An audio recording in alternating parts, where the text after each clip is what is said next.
executive orders from the governor to effect social distancing and mitigate the spread of the COVID-19 virus. We intend to conduct this meeting similarly to an in-person meeting. However, please be patient if there are technical issues. Public comment will be via telephone only. To speak during any of the public comment opportunities, please call toll-free 877-853-5247 or 888-788-0099 and enter meeting ID 925-8215-8705. Again, you can call either of these toll-free numbers and enter meeting ID 925-8215-8705. This information is also available on the published agenda in the public notices section of the city website and on the broadcast of this meeting on CTN Channel 16, AT&T Channel 99, and online at www.a2gov.org/watchctn. Okay, so Sean, would you read the land heritage statement? Sure, thank you.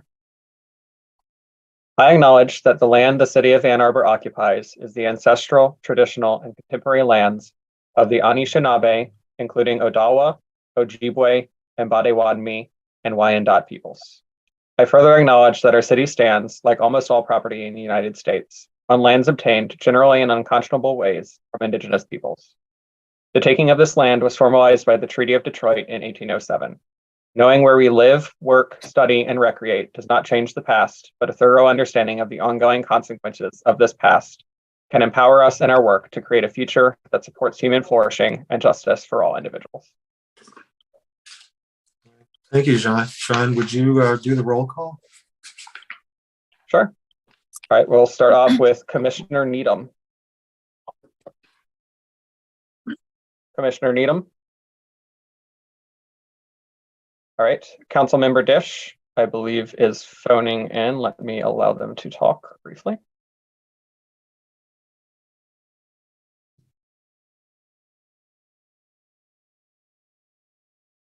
Councilmember Dish. All right, well, they may be unable to unmute right now, but they are present. All right, moving on to Commissioner Graham. I'm here.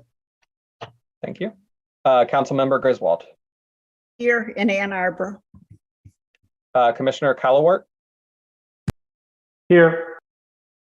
Chairperson Brown. Here in Ann Arbor. Commissioner Mirsky. Here in my home from Ann Arbor. Vice Chairperson Mitchell. Here in Ann Arbor. Commissioner Oriole. Commissioner Oriole. All right, Commissioner Gabrandel.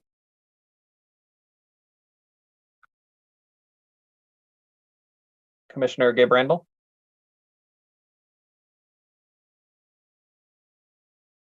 Not hearing you, Shannon. We do see you, but we can't hear you.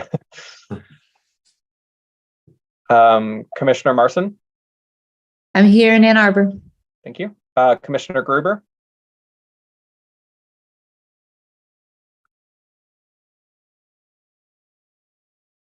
Not hearing me either. Oh, there you are. Okay, here in Ann Arbor. Great, thank you. And Commissioner Nedrich. Here in Ann Arbor. Great, thank you.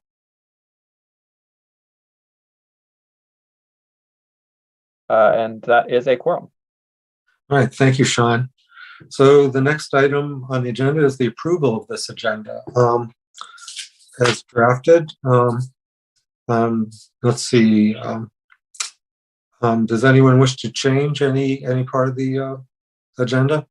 Are there any additions or edits that are suggested? I move to approve the agenda as posted. Okay, do we have a second?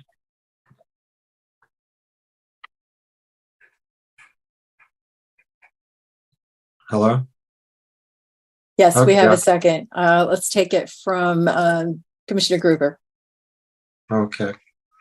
Yeah, I'm on my phone, so I can't see everybody on the call. All right. All those who approve the agenda as written, say aye or raise your hands. Aye. Aye. Aye. Aye. Any opposed? Any abstentions? Okay, the agenda is approved unanimously. The next item on the agenda is the approval of minutes. These are the minutes of our last meeting on September 22nd. Let's see. So do I have a motion for accepting the minutes? I move to accept the minutes. Do we have a second? Second. Commissioner, Commissioner And- Morrison. Yeah. Yes, seconded. Okay. So the floor is open for discussion. Are there anyone want to discuss anything? Okay. So all those who approve the minutes as written, raise your hand or say aye. Aye. Aye. Aye. All opposed, say no. Any abstentions? Okay, I hear or see none. So the minutes of our September 22nd meeting are approved as drafted. So the next item on the agenda is public commentary. So this is an opportunity for persons to speak for up to 3 minutes. Please call 1-888-788-0099 and enter meeting ID 925-8215-8705. Again, that's 888-788-0099 and enter meeting ID number 925-8215-8705. This information is also displayed on the meeting agenda and the video feed. City staff will select callers that have raised their hand one by one using the last 3 digits of your phone number. In order to electronically raise your hand to indicate your desire to speak, please press *9 on your phone. You will hear an automated announcement that the host is allowing you to speak. When speaking, please move to a quiet area and mute any television or background sounds so that we may hear you clearly. Please state your name and address at the beginning of your comments and be patient. There can be a delay of up to 30 seconds before a connection is established. And is there anybody on the line yet, Sean? I do not see anybody on the line right now. Okay, so we'll wait another 30 seconds just to see if somebody calls in and raises their hand.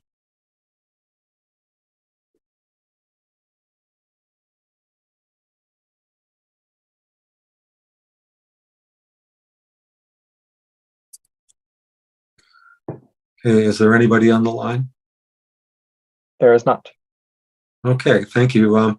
So this ends the public commentary period. There will be another opportunity to submit public comment near the end of this meeting.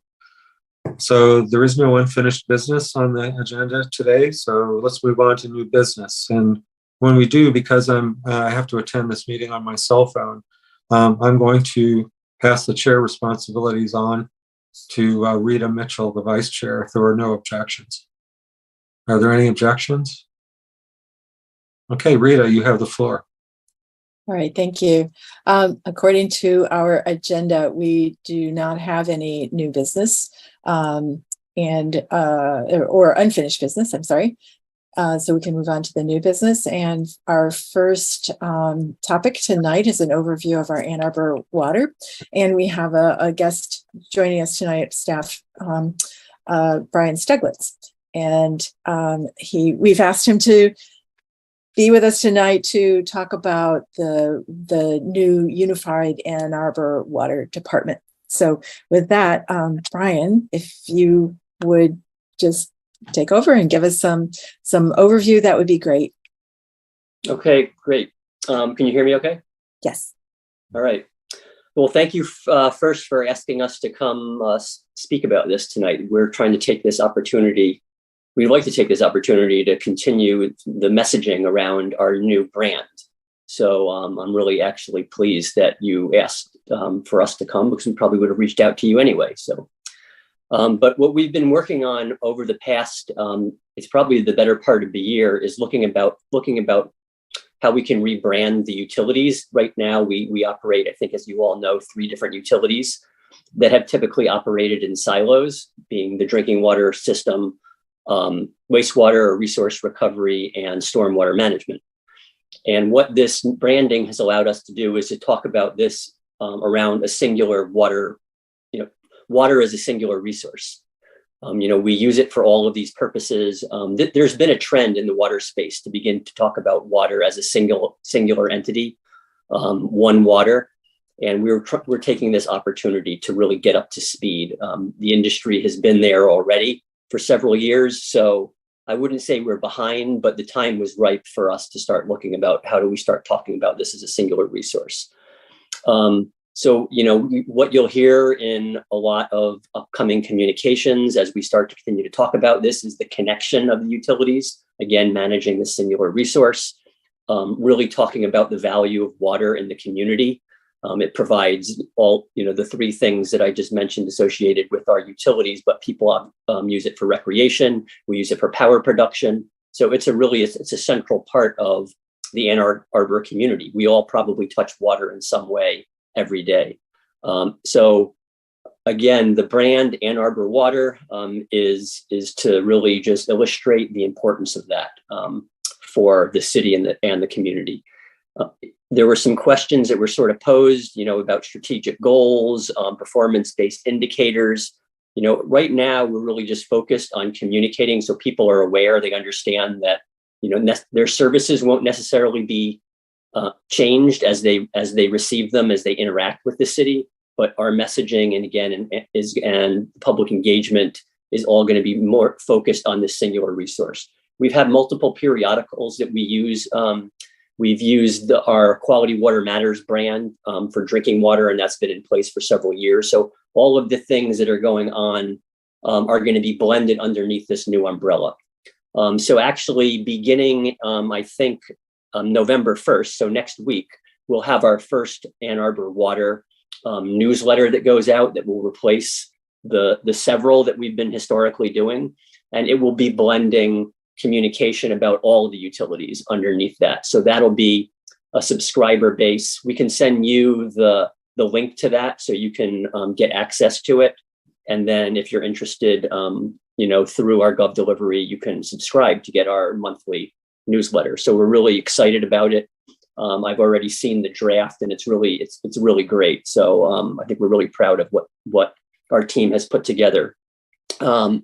In terms of KPIs, I think that was another question that was asked of me to potentially address. We have many KPIs, and we have had them associated with all of our utilities, and we continue to track those things. Those things include things like compliance for the water and wastewater utilities. I think you all know we've been tracking PFAS in our finished water, so we have metrics around that. And also maintaining our buried infrastructure. So we have a goal of cleaning 1/3 of our stormwater catch basins annually.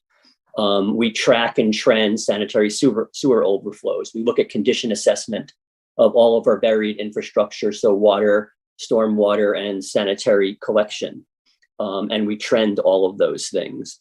In the past year, just for some statistics to share, we've lined 60,000 linear feet of sanitary sewer and over 15,000 feet of storm sewer. So lots of really good work that has happened. And I see, Molly is on the call. So a lot of this work is stuff that her group is working on, trending and also, completing. So kudos to the folks in Public Works. And then I'll just add too, I was sort of reviewing to sort of prepare for this to see some of our other metrics. And we televised and cleaned about 500,000 linear feet of sanitary sewer in the last year too. So really pretty impressive work done by our Public Works crew.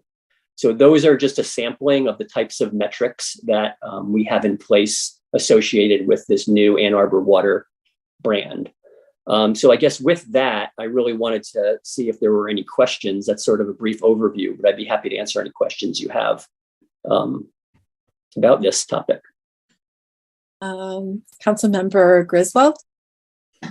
Yes, I really appreciate this. And I was frantically looking for the first newsletter today and couldn't find it. So I'm glad to know it doesn't exist yet. And I did mention in an administration meeting, probably 6 weeks ago at the most, a couple of opportunities for improvement regarding water information, and it was taken more as a criticism than the opportunity that I had mentioned. I'm glad to see this, and based on the timing, I know it had nothing to do with my comment, but I think this is great. And my question is, will this include the 1,4-dioxane and Gelman, or will that continue to be a separate update? Yeah, that's a good question. We have a responsibility, I think, in a previous resolution to report on that back to council, and that's how we've been following that communication obligation. So I think that's probably going to continue separately. But if we get feedback from council that it should be blended, we can consider that. There's sort of a lot to talk about typically associated with that. We don't want to maybe distract from the rest of our messaging, but I haven't really given that a whole lot of thought. So if there's direction that you think is appropriate, we can take that into consideration as we continue to communicate about these things. Oh, okay, thanks. Because I probably get more questions about the Gelman plume and dioxane than I do about anything else. But I agree, we don't want to distract.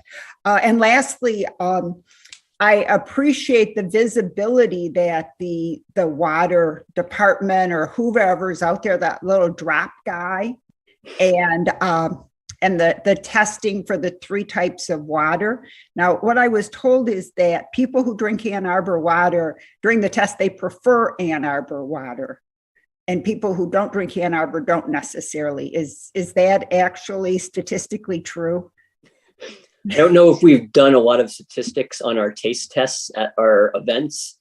I can tell you that Ann Arbor tends to win out if we were actually scoring and ranking. But I think the experience that I think when I participated in those that we hear is that people get accustomed to what they're used to, and that tends to be what their preferences are. So typically people who have grown up on Ann Arbor water prefer that, and that there are people who we run into who maybe they're from the UP and they grew up on a well water and they tend to like the flavor of hard water. So it's a personal preference, I would say.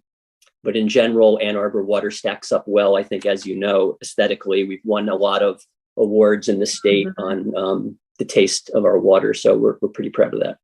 Oh, okay. Thank you. And again, water issues are something that most people just take for granted. So you don't hear from constituents unless there is a problem or a complaint. So again, thanks for everything you two do. I'm glad that you appreciate Huron, our water drop, because I think a lot of people really enjoy that, particularly the kids. So we're glad to have volunteers to fill the suit when we have our events. Okay. I was dancing with him recently, so maybe I could volunteer after my time on council. Always looking for volunteers. Commissioner Graham.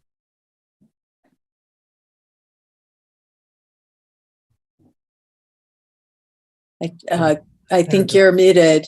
Sorry, Brian. How are we doing on beginning construction on the water treatment plant upgrades? Yeah, thank you for that question. So we're still really in the infancy of that project. So we're right in the middle of doing some of our initial planning, and one element of that is building a pilot plant that mimics the full-scale treatment process. The reason we're doing that is we're going to evaluate some treatment modifications that will allow us, one, to do some challenge testing on some of these emerging contaminants that the council member raised, dioxane, PFAS. So we'll look at if there's technologies we could implement that could position us to be better able to remove some of those if we needed to in the future. The other thing that we're going to be looking at is new softening technology. And really the real driver for that is that there's technology that exists now that will allow us to soften the water, which is one of the the critical processes that we use in a much smaller footprint. And in that case, we could potentially save a significant amount of money on rehabilitating the plant if we can do our softening in a smaller space. So there are some significant economic reasons why we're going to be doing this pilot work. So the pilot work is anticipated to take probably about 18 months. And then the results of that will inform the decisions that we would be wanting to make on what types of treatment we think are appropriate for Ann Arbor for the future. So in terms of when full-scale construction happens, we're still many years away from that, but we're doing the beginning parts of the work to make the decisions on what treatment is appropriate for the city. So you've also been working on doing a better job controlling odor from the sewage treatment plant. How's that coming? That seems to be going very well. We have, we get intermittent complaints, but it's been, we haven't had them in recent history. So I think it's going well. But you have made improvements in the last year or so? I would have to get back to you because I don't know the details on what the recent changes have been. But I know that they've done some odor control studies. I think one of the things that they do is they use a chemical that helps control odors, and that's been very successful. So we've actually been thinking about setting up a time to come to talk to you about some items associated with the wastewater system. So that would be a really great opportunity to maybe dive into some of these questions, and I can have Keith Sanders here, Great. Better suited to answer some of those than I am. Thank you.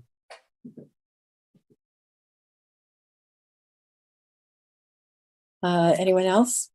It looks like, John Mirsky. Thanks, Brian. By the way, I've been on my bike a half a dozen times at least by the waste treatment plant in the last couple of months, and the odor hasn't been noticeable. So take that as feedback for your tracking. Thanks very much. Great. I have two sort of main topics. Short one is, as I understand it now, all the water departments are under one organization. Is that right? Then, in other words, what I'm basically getting at is, do you have now greater labor flexibility and productivity by combining the three utilities? Is that part of the design? So we haven't made any structural changes to staffing associated with this at this point in time. All of our utilities fell under the purview of public services, and they still do. Mm-hmm. And when we've always billed the utilities together, so they're all billed as a singular bill. So we already received some of those economies of scale and organizational benefits. So this is really more about communication and branding and trying to get an understanding in the community about the value of water as a singular resource, and to ensure that people take it seriously, protect it, and make sure that it's available for all of these important uses. Great. Okay, thanks. The other couple of questions that I had relate to KPIs. So I very much appreciate the regular reports that we get via email on water quality. You talked about a number of other metrics or KPIs. Are those available in the public domain? In other words, can you go to the city website and track some of the figures that you talked about, some of the metrics, so that you can actually see what those look like? I don't think that they're at this point available through our website. Mm-hmm. So that's something that I can explore. Okay.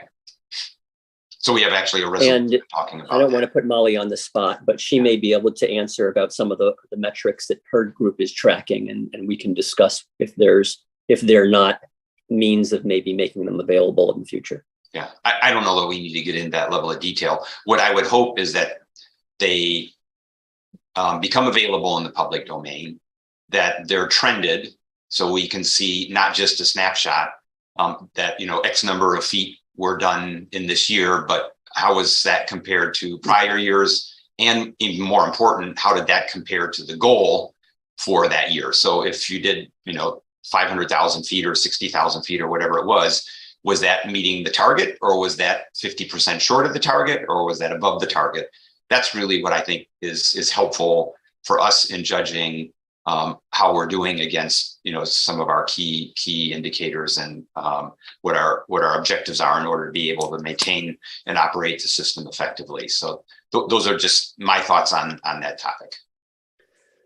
That's really good input. And I can tell you, we've been thinking about this also. We've been working with our IT department. We have some new tools that are available to us that will allow us to share information more timely also. So I think this is something that I can bring up with them, and we can get back to you on how we think we may be able to do that and in what time frame. That would be. But I think it's a great point, and I've made some notes, and I will be sure to get back in touch about super. that. And I can add to that if I may, Brian. Sure. So for the galvanized service line replacement project, we have created a dashboard, and it is my understanding that it's live. We were making some tweaks to it recently based on some feedback we had from our Water Advisory Council. But that was just sort of the first of what we hope to be, sort of many dashboards that are public facing on our web pages. Excellent. There is a city website called Performance Measures, and there's only about 5 departments that link to that page, and all the measures that are posted there are about 3 or 4 years old.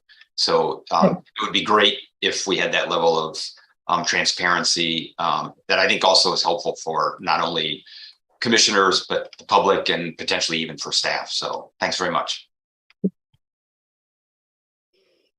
Steve Brown.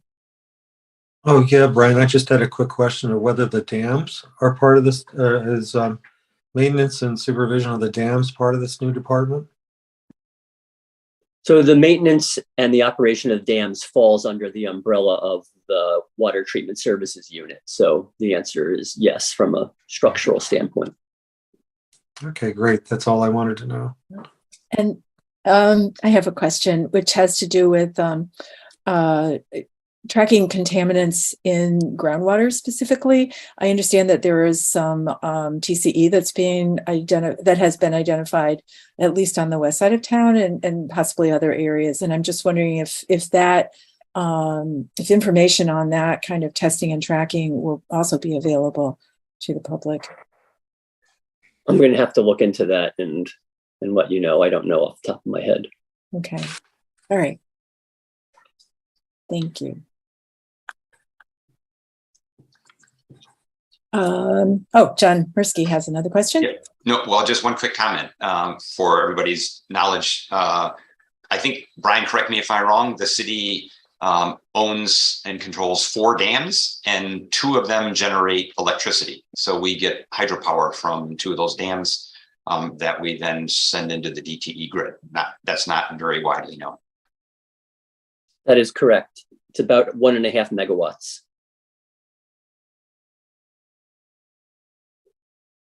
Okay. Any other questions or comments? All right. Thank you so much for this, and I look forward to an ongoing discussion of these issues and keeping the importance of water in the fore. It really is something we all need. Thank you. Thank you for the opportunity to talk to you tonight. Yeah, thanks all. We're going to move now to a discussion of the annual solid waste report. And we have Sarah Mason and Molly Masajewski. And Molly, please correct me if I really mangled your name. You didn't do too bad.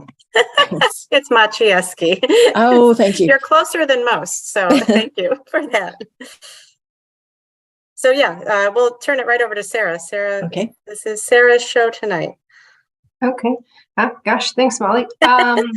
Okay, so I think I tested this earlier. I've got a short presentation to share with you just to kind of help guide the information I have. So let's see, make sure I can get this to work. Okay, I think we're there. And can everyone hear me okay? Yes. Okay, I've had some microphone issues, so glad to hear it. And good evening.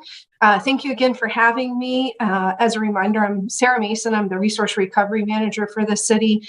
I first met most of you last year, shortly after I began working with the city. And I'm excited to be back here with you tonight to share some of what we've accomplished in the past year, some of our challenges, and some of our opportunities.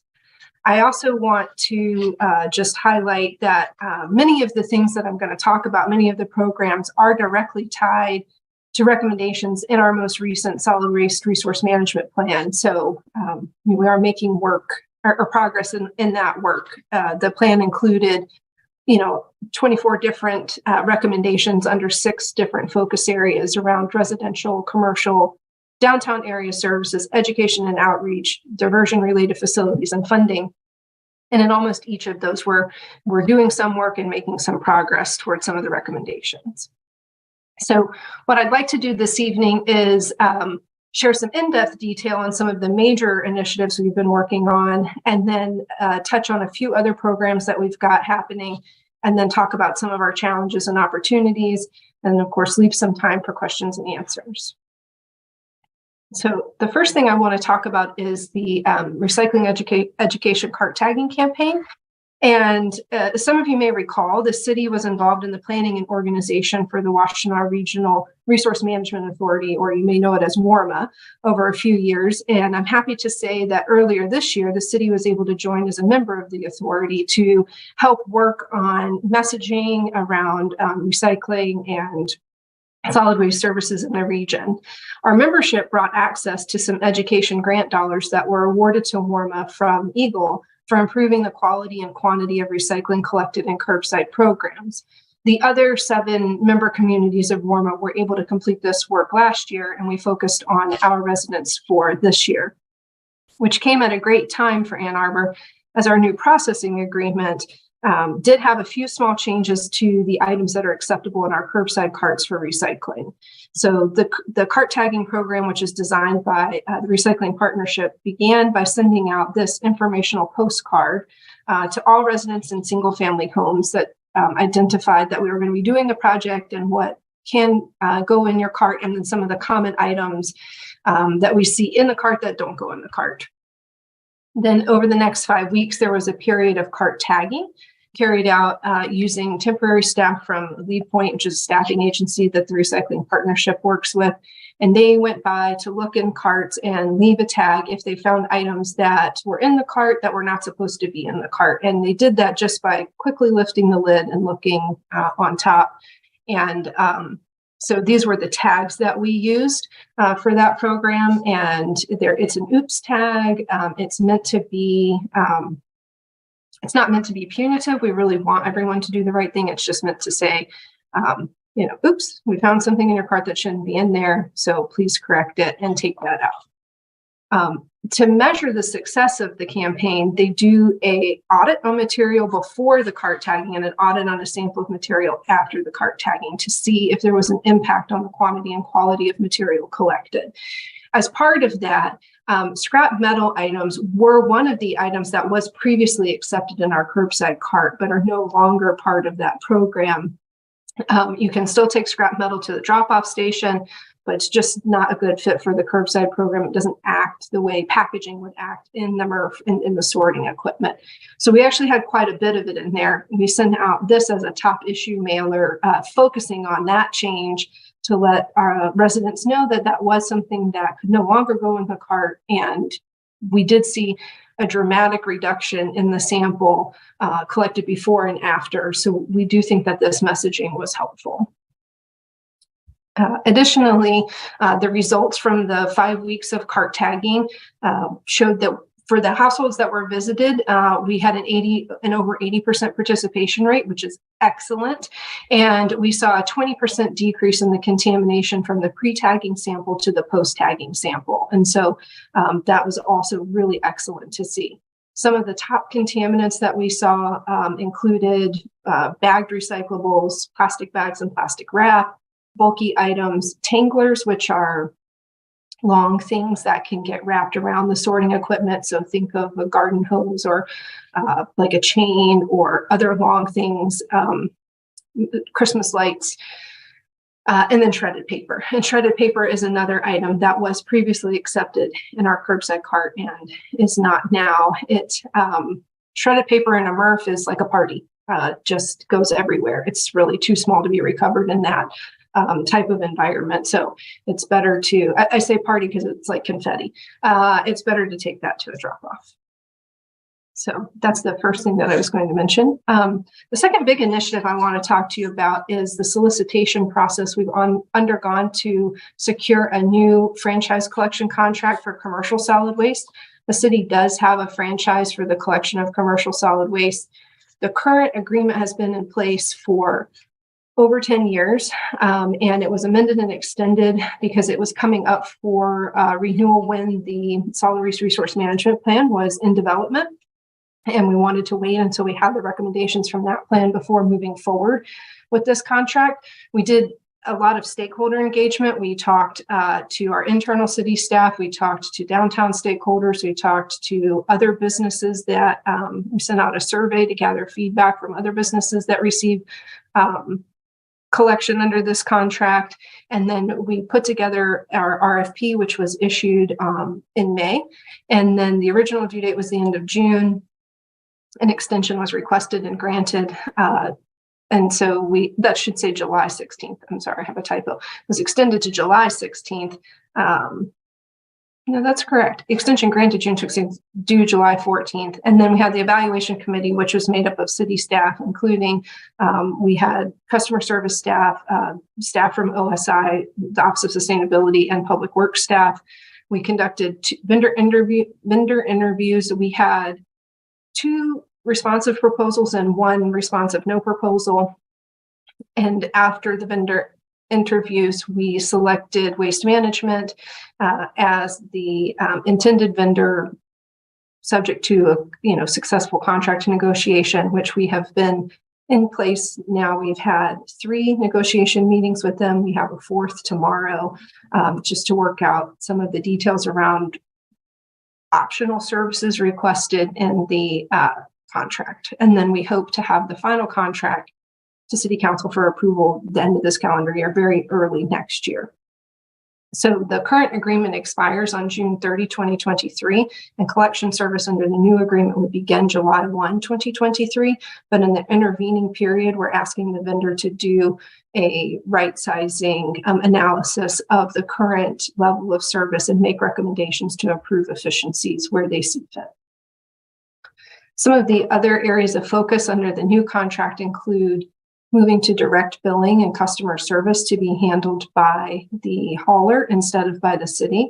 This is a pretty significant change, and it is to create a better efficiency and a better service quality for customers under the agreement. The city, especially around customer service, was in the spot of being the in-between of receiving a phone call and then having to contact the vendor, get the information back, and then call the customer back. This will allow better communication directly between the customer and the hauler. The city will remain in an oversight capacity for any escalated customer service concerns. If things are not being handled appropriately, they can certainly reach out to the city to have that conversation with the hauler. And then the billing will also be handled directly. That is the proposed plan at this time. The proposal included an online application for customer service, as well as having customer service available by phone and by email. So this was a big need that we responded to, that we heard from stakeholders. They felt like there was an opportunity to improve that communication. City customer service is very responsive and they were very happy with it, but they do have a little bit more limited hours than what will be available for folks that need help on the weekends or after hours in the evening. The other big thing that we looked at, and this was also talked about in the Solid Waste Resource Management Plan, especially in the downtown area, is a need for 7-day-a-week collection. The current agreement offers collection Monday through Saturday, but we know that in the downtown area, especially, the weekends can be some of the busiest times, and that gap between a Saturday morning collection and a Monday morning collection, there can be a lot of trash generated. So we did make that a mandatory part of the proposal, that proposers offer us pricing and service for 7 days a week, and they were responsive to that. Also, we asked for subscription-based organics collection. So there's no broad scale program for organics collection from commercial properties, and there will be that option under this agreement. They've partnered with, Waste Management has partnered with My Green Michigan to be able to offer that service to those customers who would like to have it. And then we also asked for an on-demand bulk collection for larger items that won't fit in your regular collection containers so that you can get those handled quickly.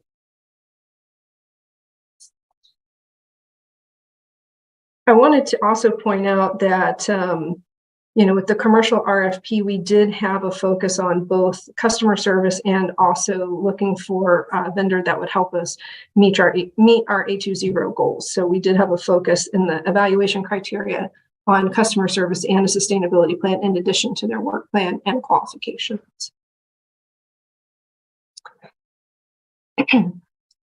This is a project that goes along with the procurement for the new commercial franchise. So we are undertaking an audit of the downtown solid waste collections. We have contracted with OHM advisors to assist with completing this audit. And for the purposes of this project, the downtown area was defined using the DDA boundary, and the audit is focused only on trash collection. And it's looking at how businesses dispose of their trash, their frequency of service, and the sharing of containers, among other items. And the goal of this is to be able to help us better understand maybe where containers could be consolidated, where there could be efficiencies, to make sure that there is equity in the cost, and that like businesses are being charged like costs for the level of service that they need.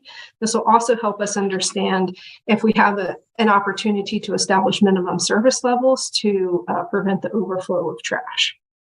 In order to do this work, we had to gather a lot of existing data sources, see what information was available, find those holes, and then try to fill them. So this work is ongoing, but once completed, it will be able to help us analyze the data and look for groups and tiers of like businesses to establish opportunities, as I mentioned, for establishing minimum service levels, and then also look at revising our fee structure for those containers that are shared, which there are many of those in the downtown area. The next item I'm very excited to share, and you might be aware, the city's existing drop-off station was located on a closed landfill. It's been settling for some years. It has quarterly inspections by an engineer to monitor it. And I'm just really happy to say that, staff before me applied for and was awarded a grant to help make this project, to help a new drop-off station come to life. So the grant was submitted last summer, and we found out right at the very end of last calendar year that we were awarded $850,000 towards this project. There's an additional $1 million sort of earmarked from Washtenaw County solid waste funding to go towards this project as well. It's still subject to approval by the County Board of Commissioners, and the remainder of the funding will come from the approved City of Ann Arbor solid waste capital budget. I've really enjoyed learning about the regional collaboration since I've been here, and this project is really representative of that. We've had Washtenaw County, Recycle Ann Arbor, and the City of Ann Arbor, and many others, working towards this for years. We've known since 2008, at least, that we needed to have a new site for this facility. So we've had a project team, as I mentioned, the city and the county and Recycle Ann Arbor working together on planning for this. We wrote a scope of work for a contract that was awarded to RRS to complete the drop-off site design and engineering work. The facility is targeted to be located on a parcel of property at the Wheeler Service Center. It's known as the Hilton parcel. I don't know, for those who may be familiar. That is geographically located in Pittsfield Township, so that will be subject to approval, by their planning commission, and that's slated to happen hopefully by late spring. Between now and then, we've got quite a bit of work to do. We've been in the planning process of with the project team talking about what the new site should include, what we would like for it to include, and that, there's many benefits of a new facility trying to maybe expand the types of materials, have more hours of operation. It will be designed from the ground up as a drop-off station, so that will allow for better flow of traffic and better movement of people, better location of equipment on site. And a big part of this, a critical part of this, is that we have to have community input, insight, and buy-in for this to be successful. And so part of the work that RRS is doing is they will be working with the key stakeholders to develop a prioritized list of options that best accomplish the objectives of maximizing recovery, reuse, and recycling, minimizing of waste to landfill, maximizing environmental stewardship and education through an innovative design that helps meet the needs of the community, but that does not duplicate services that already exist in the region or close by. And so they will be developing a community outreach plan that will include meetings with key stakeholders, as well as 2 meetings with the public to give feedback on a final conceptual design. So they will be making 3 conceptual designs that will be narrowed down to 1, and then we will have a minimum of 2 public engagement meetings before taking a final site plan for approval. And we're hoping that if we get approval, we'll be able to go out for the construction bid early summer to have it be started, maybe late summer, early fall next year.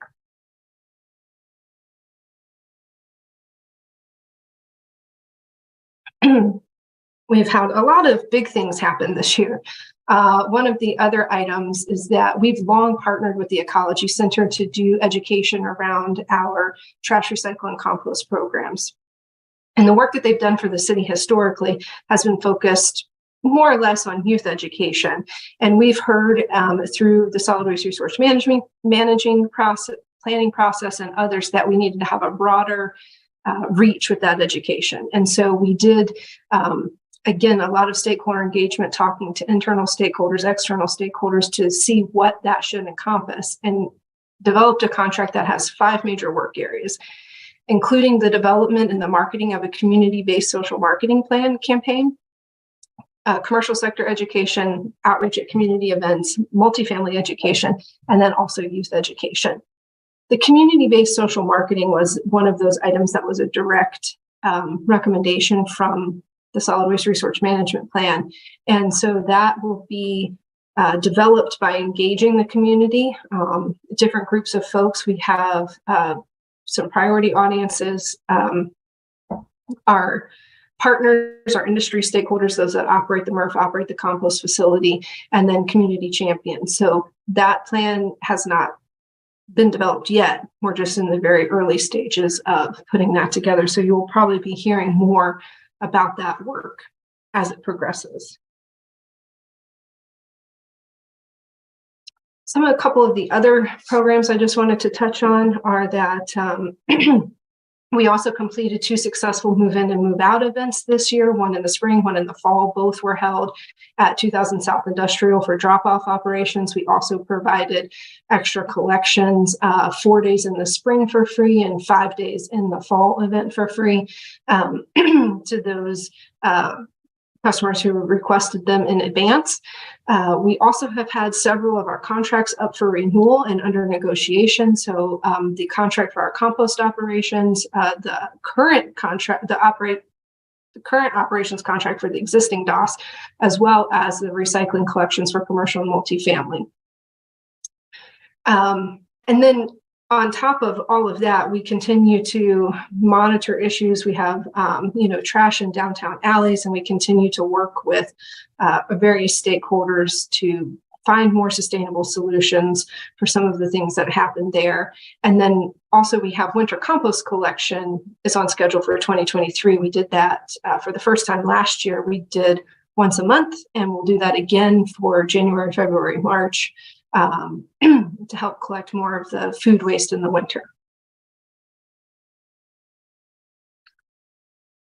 Now, I also want to share that we do have some challenges and some opportunities, and some of the, this is my last slide, sorry, okay. the challenges and opportunities, staffing remains a major challenge as there still is a national demand for CDL drivers. In response to that, Public Works did secure funding in this year's budget for 4 new full-time employees to work in the solid waste collection program. However, because of the demand for drivers, we've launched a trainee position and program to hire in employees without experience and give them on-the-job classroom and field training to prepare them to take on a permanent position. That is for more than just solid waste positions within Public Works, but it will help us to get folks in the door for those full-time positions that do not have the experience as it is now. We need to do some greater outreach to multifamily and commercial businesses to increase the recycling collected, and also to make sure that they're doing the proper handling of their recyclables. We have a real issue with breaking down boxes and, trying to achieve space in some of the dumpsters. We're looking for opportunities to collaborate on promoting the circular economy. You're going to hear a lot more about that great work shortly. And then continuing to look for ways we can increase the capture of reusable materials from move out and reduce the landfilling of those items. And that's just continue to look for other ways to explore programs and services that help us move towards the recommendations of the plan and A20. That's it. Thank you very much for your time. Thank you, Sarah. I'll open the discussion for some questions. And first up, Chris Graham. Sarah, 2 things. One, the last I heard, the new reuse station would be out on Jackson Road. How did it come that it moved to Platte Road? I think there are maybe 2 different projects. So the drop-off station, the city's drop-off station that's currently reuse station is out on Jackson. Yeah, so the reuse is a separate project that I think Recycling Arbor is doing, and I think, yes, that's still slated for over there at the recovery yard. So you're talking about property just south of the Wheeler Center off Platte, or are you coming in the other way? Yes. So people won't To be determined. People won't have to go through the scale to get to the drop-off center, I trust. Correct. So we're still in the preliminary design stages right now and in conversations with Pittsfield Township. So we do have to go through the PUD approval process, and we'll see, where that goes. It's not always a done deal. Secondly, I've always put my white paper shredded and my white paper to recycle in a clear plastic bag and put it in the recycle bin. Mm-hmm. I thought that was the rule, and now you don't want it like that. I'm supposed to take that to the drop-off center? Right. Yes, you should take the shredded paper to the drop-off center and just Again, put your other items loose. I understand that. I always have. It went in a clear plastic bag, so it's clearly identifiable as white paper to be saved, pulled out of the stream. That doesn't work. My understanding is that the MRF doesn't want any bagged material. Okay. Oh, sorry. Was someone? I was going to move to Shannon.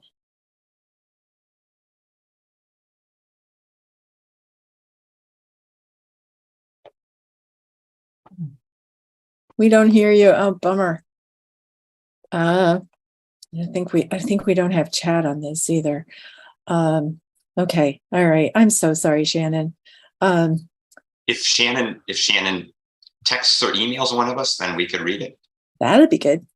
Let's do that. And I'm going to move to Commissioner Gruber, and then we'll come back to you, Shannon. Thank you, Sarah. That was really helpful information to hear. I wonder, I'm a parent and so I observe the waste stream at the schools.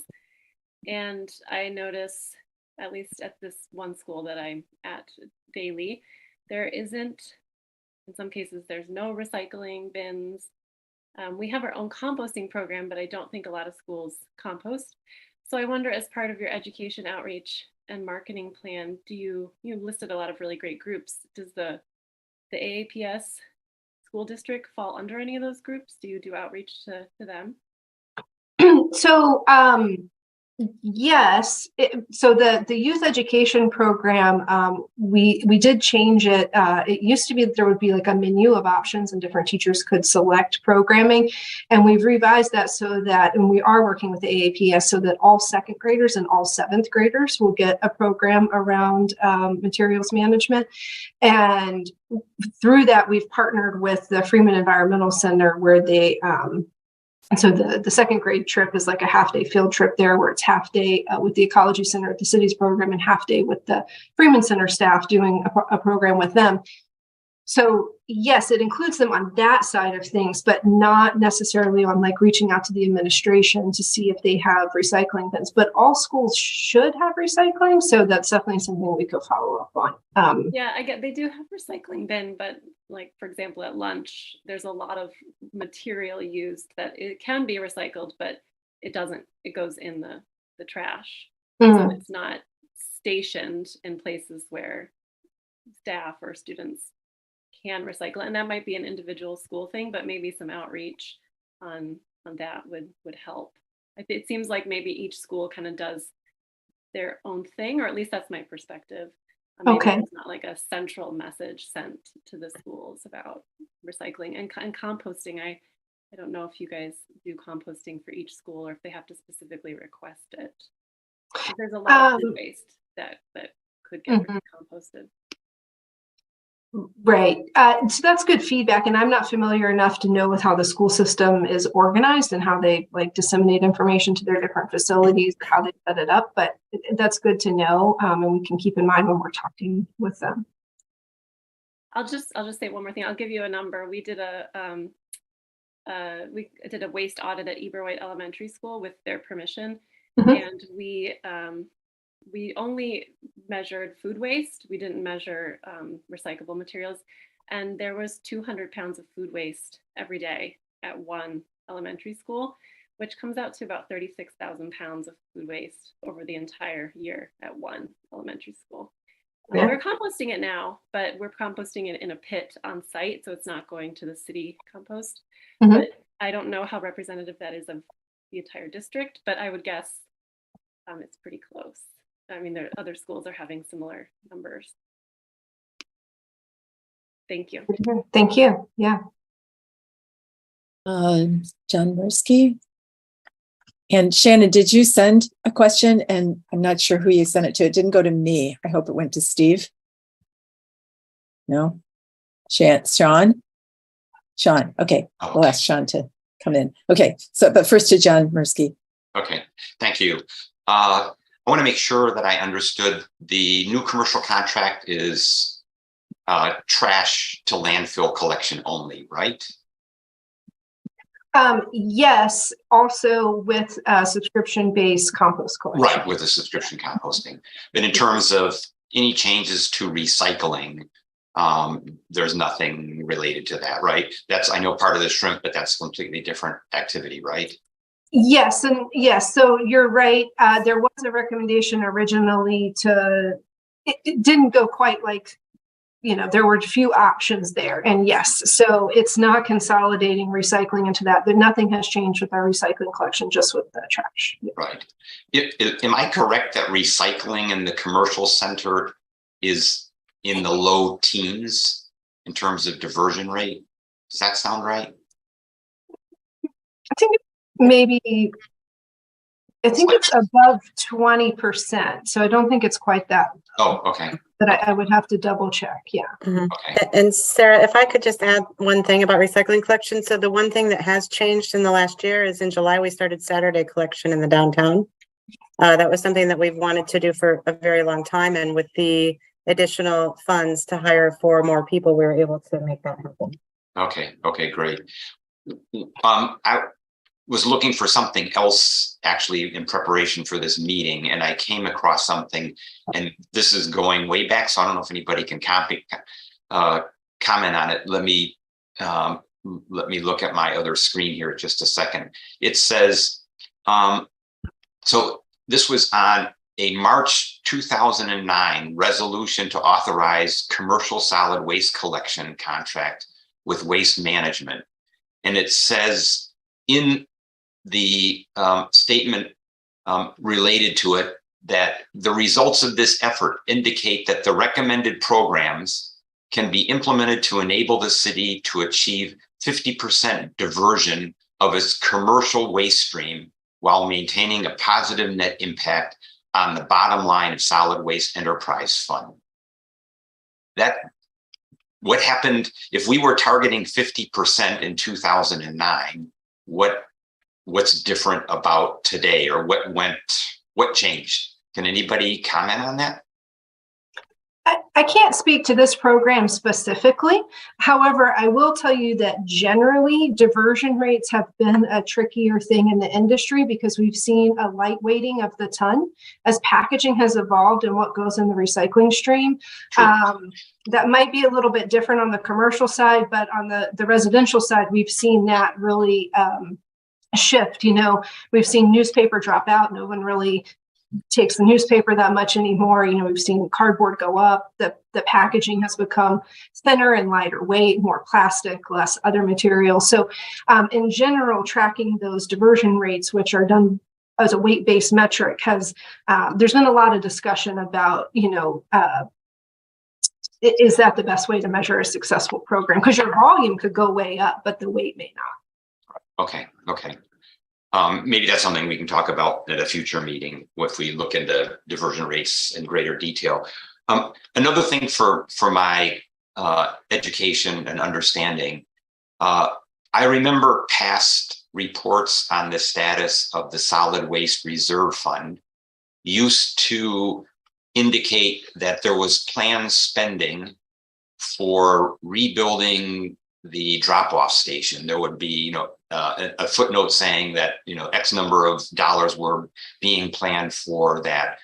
And what you mentioned, as I understood it, is that the funding for this capital project is coming out of the capital solid waste budget or capital plan. What do I write down? The capital budget, basically.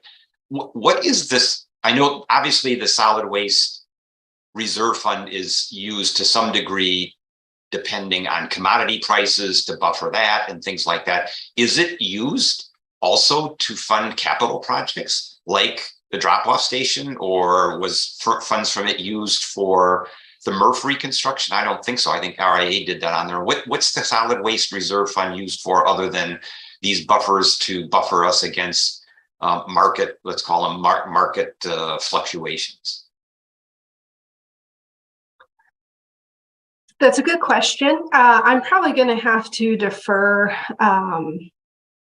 to finance and like find out a bit more. I'm a little bit new still in knowing the history of the fund and everything, so I'll have to find out for you and get back.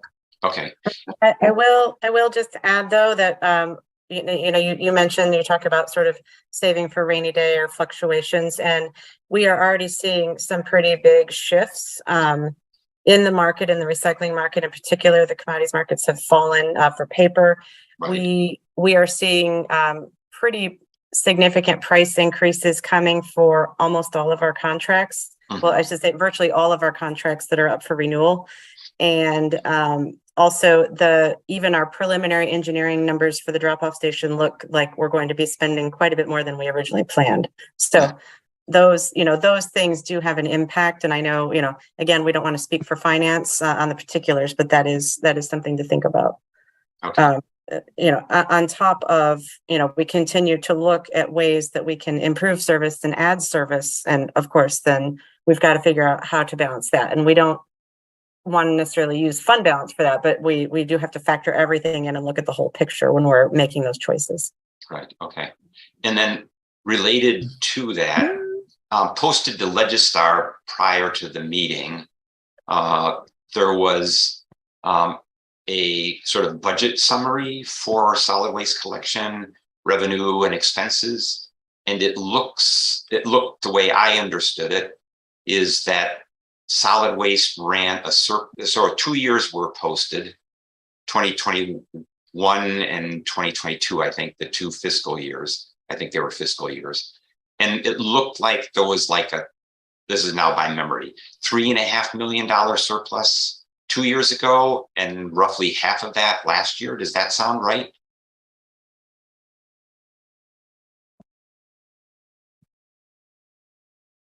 Yeah.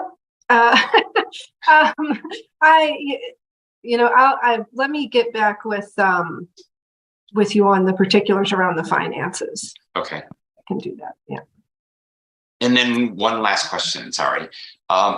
You talked about the contract with the Ecology Center. And I know that while RAA is affiliated with the Ecology Center, it's a separate entity with a separate board and separate finances. And in talking with Brian Weinert and those another associate from RAA, I was told that the maintenance of the A to Z recycling guide is what you might call an educational activity, but there's no funding for that from the city. In other words, they don't have any resources, even a % of an FTE to maintain that. And it seems to me that that's an important resource. Certainly it is for me. I look at it all the time when I'm confused or when someone asks me, particularly my wife, can I recycle this or can I recycle that? And it seems to me like that's something that needs to be addressed, because that, I think, it's even linked on the city website. So maybe that's something you can look at together with the Ecology Center and RAA to ensure that there's some resources to maintain that. Because there's been some changes with some of the new materials that you send up about what is and what isn't recyclable and things like that. So just a hint to pursue that potentially going forward. That's it. Thank you. All right, thanks, John. I am going to read Shannon Gibb-Randall's question, and thank you, Shannon, for sending it. We got a little confused in the background here. Shannon says that she has a question about school as well. Her husband wants to start a composting program for the open school, but the once in a month in the winter makes that impossible. The pickup, I guess it is, on site is impossible due to the volume. Is there any way to consider a more frequent service for schools due to the volume? And that's for composting specifically, I believe. So as it is now, I think there may be a couple of schools that were piloted where the city does collection for compost, but mostly we're not providing that service directly. And so the service that will be available under the new franchise agreement will have service up to 6 days a week. So because it is focused more on that food scrap, and certainly food heavy businesses or other locations would need more frequent collection than once a week. And that would definitely be with the schools, with the public schools? They receive their trash collection under the agreement, yes. Okay, but this is composting? I would have to look at a specific instance, but I think, yes, they should be available to have that service if they're under the contract. Okay. Shannon, did I ask the question correctly? One more thing. Okay, send it over.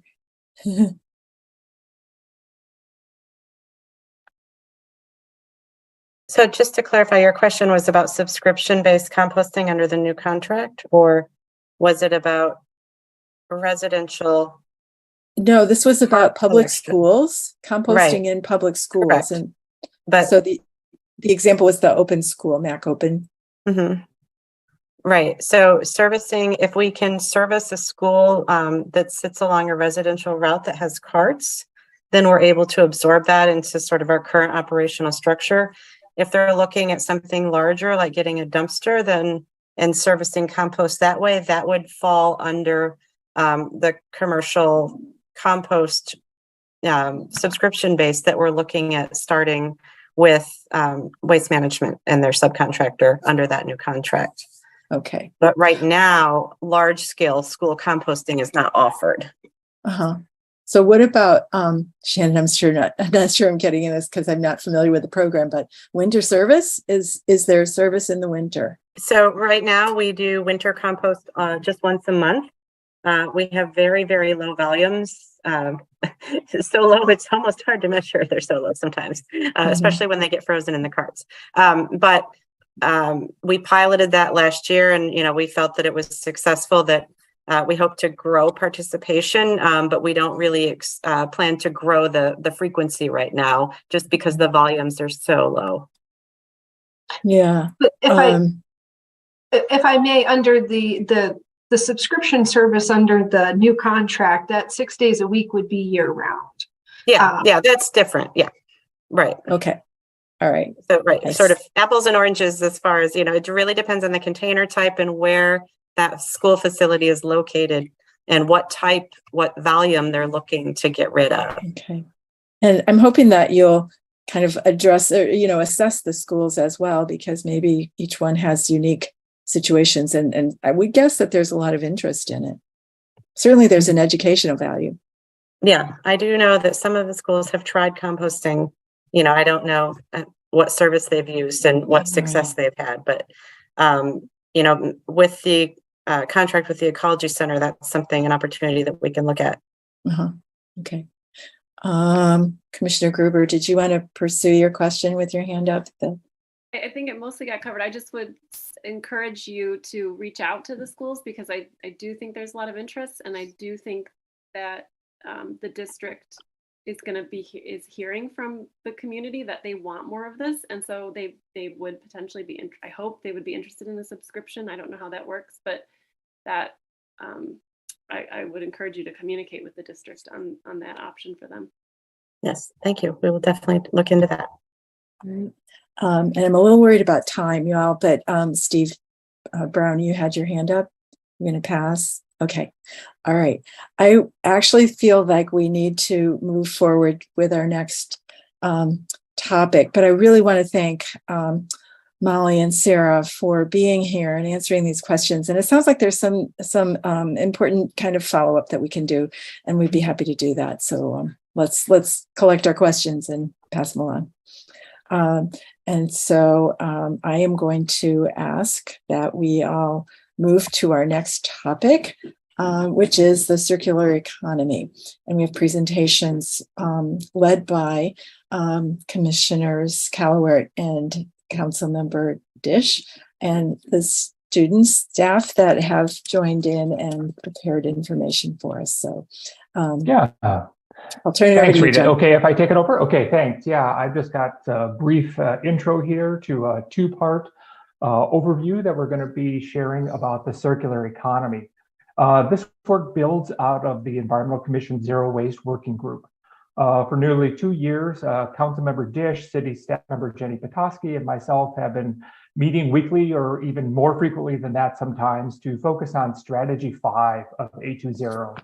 How do we move forward and move towards a circular economy? Our guiding objectives with all of this work has been to define, measure, and promote the circular economy in Ann Arbor.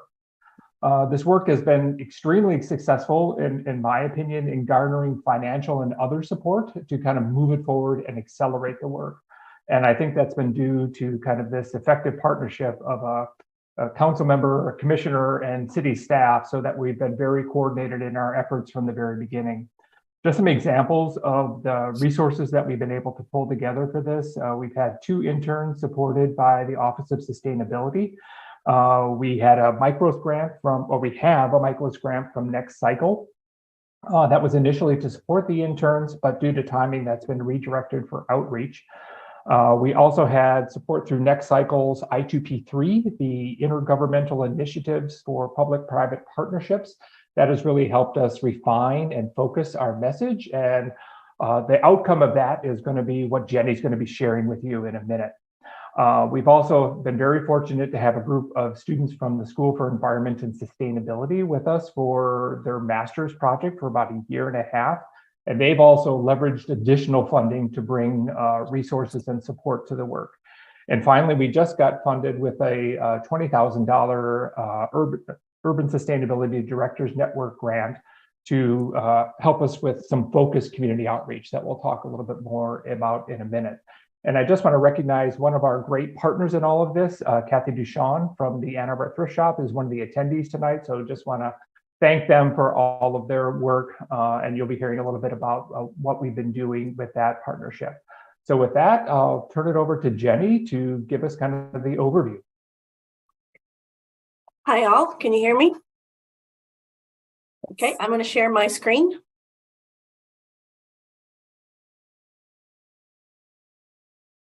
All right, So I'm Jenny Petoskey. I'm the Solid Waste Outreach and Compliance Specialist. I originally gave this presentation at a pitch for the Michigan Recycling Coalition Conference as part of the Next Cycle Challenge track.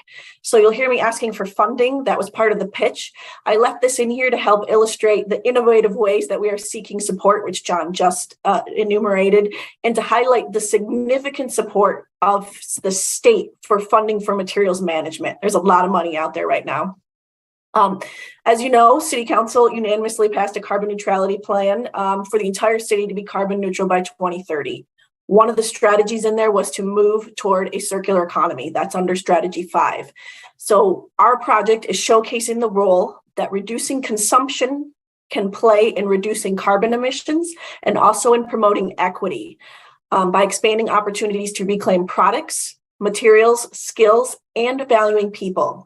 The circular economy is all around us, but it's not a household word. Our project has inventoried, mapped, and now we want to brand and market Ann Arbor circular economy to make it visible, accessible, and enticing to all who would shop, sell, or participate.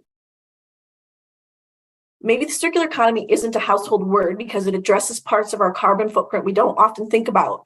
When people think about reducing their carbon footprint, they typically think about energy, solar panels, electric cars. They don't think about the goods that they buy. This is where the circular economy comes in. 45% of greenhouse gas emissions are from the consumption of products and materials. I just want that to sink in a bit. Everything we buy produces greenhouse gas emissions.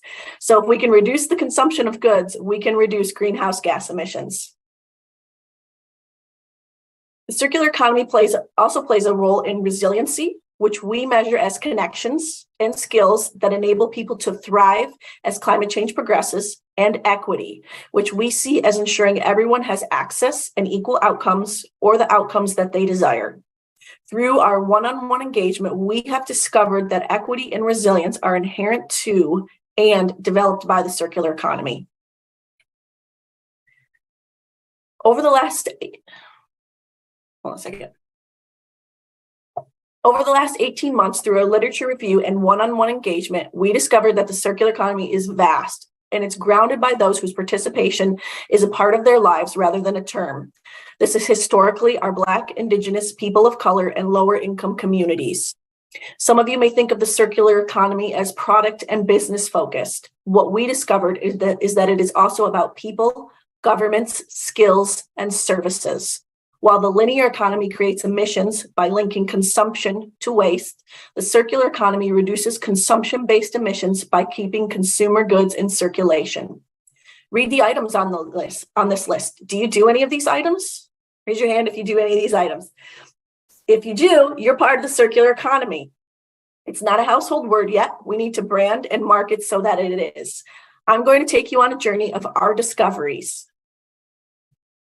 When you think of the circular economy, think social services. These entities employ reused goods to help house and resettle people. Many times, these organizations trade goods amongst themselves, a circular economy in miniature. These organizations build equity and resilience in our communities. Think food redistribution and growing local that build resilience and equity through access to local, healthy food. As you may know, food production, especially at scale, is fossil fuel intensive. Anything that maximizes the use of food reduces greenhouse gas emissions. Think buying in bulk and buying local to reduce the need for creating new or even recycled packaging, to build equity via investment at the local level, and to shorten supply chains. Think reskilling for the circular economy workforce, which will build equity through opportunities for good paying jobs. Think reskilling for people repairing their own goods, which helps them to be more resilient. Think communities participating in swap days, repair cafes, and fix-it clinics to recirculate and extend the lives of goods while building connections. Think hyper-local online communities like Buy Nothing groups. Think innovative reuse. This is the Ann Arbor Thrift Shop. After completing considerable one-on-one engagement, we did 3 case studies to better understand how the circular economy could be measured. One of our discoveries is that the Ann Arbor thrift store creates an on-ramp to the circular economy by mimicking a more traditional store's displays, and layout. Think borrowing. Raise your hand if you use your local library to borrow books. Now raise your hand if you've borrowed something besides a book from your library. All right. The Ann Arbor District Library has been loaning more than books since 1969. They also offer free workspaces and internet access, promoting equity through access to space and internet. To build people's resilience, they offer reskilling resources. Think innovative recycling. Recycle Ann Arbor's Zero Waste MRF focuses on the highest and best use of its materials. You can see this is their highest and best use analysis for glass. They focus on local end markets that are less than 200 miles away and full-time living wage jobs with benefits. They also hire formerly incarcerated citizens and support them with finding housing and transportation while also providing them meals. As you can see on this journey, we have discovered a lot about the circular economy and how it recognizes and builds equity and resilience while reducing greenhouse gas emissions. We know this, and now we want everyone else to know it through a branding and marketing campaign. We made this map so people could find circular economy entities almost 4 months ago. As of last week, it had 719 visits. People are really interested in this map and utilizing it. It is an on-ramp to the circular economy. This work has the support of many local organizations that will help move it forward. We are working with economic development agencies, including Spark, the Entrepreneurship Center, and the Michigan Small Business Development Center. We're working with business groups and with social services, including the Community Action Network. We have created connections with about 20 other entities through our one-on-one engagement, and several of them are willing to be featured in our Stories of Circularity video series. The first one to be featured will be El Harissa, a local restaurant and boutique shop. We'll either show that presentation, that video after this presentation, or we'll send it around afterwards. And then finally, through the fully staffed Office of Sustainability and Innovation, we have links to over 100 other sustainable community organizations. This is a preliminary budget for investing in circular economy branding and marketing. You may recognize this from a different project at the city. We want to change the way people purchase and value goods and services. We want the circular economy to be the first option instead of a quick online purchase or a big box store. We are looking for funding for this work through grants, partnerships, and the upcoming 820 millage. We've already done broad one-on-one engagement. Our next step is to hire an independent consultant to design and assist with the next phase of engagement that will further ground this work in Black, Indigenous, people of color, and lower income communities, as well as with residents and consumers at large. Following that work and informed by it, we want to kick off branding and marketing. Imagine these entities in the circular economy being advertised on billboards and bus stops across the city. Help us make the circular economy a household phrase. There's demand in Ann Arbor, there's support in Ann Arbor. We need funding for branding and marketing, as well as workforce development and map improvements. Thank you. Thanks, Jenny. And I don't think we're going to be able to share the video because we weren't certain about the audio, but I'll share that out with the commission right after this meeting. Before we move to the C students, why don't we see if there's any questions for Jenny on her presentation?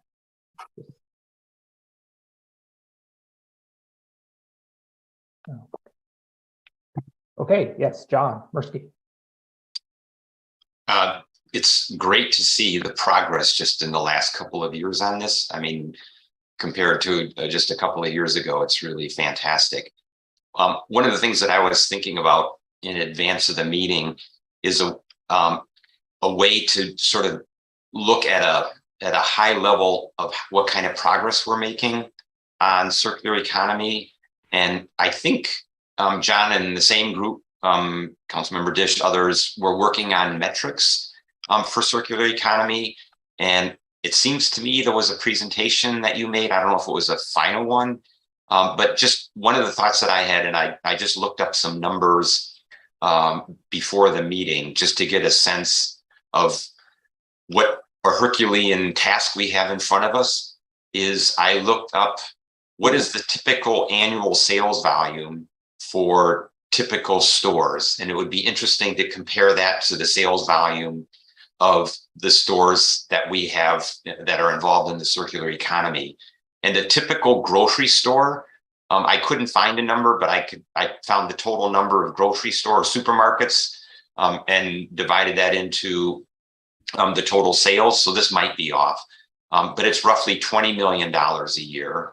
A typical Target, a single Target store is 50 million a year. A single Walmart is 80 million a year, and a single Costco is 220 million. So when we look at the circular economy competing with all of that, and then Amazon and everything else, I mean, it's it's daunting, but it's something we absolutely have to do. So I think the seeds that you guys are planting and the idea of branding and everything like that is fantastic. So I just wanted to share that, and maybe we can think about how we measure our progress. The other question that I had, and it doesn't have to be answered today, I know that the climate millage allots roughly $1 million if it's passed to circular economy, zero waste, and you showed $150,000. So it'd be really interesting to see how we might spend that additional money. And I think some of that might have been for some collection services and things like that. But at some time, it would be really interesting to see how that is going to be allocated. So just to plant both of those seeds, and I'll turn it over to Kathy. Oh, okay, thanks. I'm 110% behind this, just to make an incorrect statistical comment for John's benefit here. But this is wonderful. This is absolutely something we have to do. I'm 70 years old. I started shopping at the Goodwill store when I was 10, and then would have my grandmother sort of alter whatever I was buying. And so I one word of caution is that there are many people who have been committed to this. I belonged to Kiwanis for many years. I was a merchandising chair at the Ann Arbor Thrift Shop. I'm still a member. And I have watched people retire from their careers and spend more hours dedicated to making the Kiwanis Thrift Shop a success. And for anyone who hasn't been out to Kiwanis on a Friday or Saturday afternoon, you need to look at the operation. They have more customers than a Walmart. They have probably 20 credit card machines. They use Square going at the same time. The average age of the volunteers there is probably close to 80 years old. So it's really fun, you know, it's just so wonderful. And so what you're reporting, a lot of it is already happening, and maybe we need a little boost, but I think you have to be sensitive to the idea that you're coming in and taking credit for decades of work that's already been done. And so how do you bring in the concept of a circular economy and branding while at the same time enhancing the operations of the Ann Arbor Thrift Shop, Kiwanis, and those other organizations? So again, I want to be positive, but I think that there is a delicate balance there. And please go out and see the operation that Kiwanis runs. We used to be downtown Ann Arbor, and due to real estate values and a lot of other reasons, we moved, but it really is an Ann Arbor operation. So thank you. Thank you very much for that comment. You are spot on. This work is here. We just rediscovered it and we want to promote it is kind of what we're saying. Like, we know it's already here. We know a lot of people have done a lot of work, and we want to showcase that and help other people see it and be part of it. We also want to do business incubation to help bring in fresh people into it, younger, people who can continue on. So I hope that helps thread that needle a bit. And I'd also just add, and also to what are the opportunities, definitely to recognize and acknowledge the volunteer efforts in this, but are there also opportunities to create waged employment? through the circular economy. So that's part of where we're going with our ideas around circular economy business incubators. But definitely, yeah. Oh, okay. And Kiwanis also has a number of employees, and they tend to be people who, I'm going to be try to be politically correct, people that they're trying to support entering the workforce. And so people that need more support than the average employee. So there's also that going on right now. And so I guess just to summarize, how can you really acknowledge and support all of the great work that has been going on, so that the people who are doing that are going to join you, rather than see this as just the city of Ann Arbor taking credit for what's already been done with a new logo. You know, and I don't believe that, but I believe that there's that risk out there in the community. Definitely. I'd say our approach with this from the beginning has been one of partnership and co-production of work. And what are the ways, we're just starting an inventory, the students have mentioned it a little bit, but an inventory to get at what are the things that businesses would, or organizations would need to help, you know, promote their activities. So it's definitely not kind of taking credit for what they're doing, but how do we promote? We've got video series, stories of circularity, but what you've identified, Kathy, are definitely things that, you know, we've built an awareness around and are trying to think about strategies to promote organizations. So why don't we shift now to the second part, which is the student presentation. These are the students from the School for Environment and Sustainability, a group of 5 master students. And Zhao is going to get things started and introduce us to the group. Yeah, hi. Good evening, everyone. I'm Zhao. Yeah, I'm going to share my screen here. Yeah. So yeah, we are the 6th master project team from University of Michigan. We work with the city circular economy team on the circular economy. So today, yes. So first, we are introduce our team member. So we have a very diverse team. So we have Brooke, Anaya, Tariku, Zijun, and me. So today, Anaya, Zijun, and me are going to present to you. So first, let's go through what we present today. So first thing is the pilot case studies we've done with the city team this summer. One is Ann Arbor thrift shop, another is Recycle Ann Arbor. And the second thing is we're going to present the Ann Arbor Circular Economy Locator Map. And the third is the Circular Economy Actions Tracker. And we're also going to present the BIPOC business inventory and communication, community outreach and stories of circularity video series. So I'll get things started with the pilot study of the Ann Arbor thrift shop. A thrift shop serves the circular economy by changing the experience of thrift shopping and also reducing the carbon footprint. As we can see, this is a floor plan that we created after one of our team members visit and also interview with the shop. Here we can see everything is set up just as a department store. And those pictures in the circles shows some of the beautifully displayed and arranged sales area of the thrift shop. As a customer, you can go and easily find what you want in a designated area. And then we're going to the next slide to talk about the potential environmental benefit from operating a thrift shop.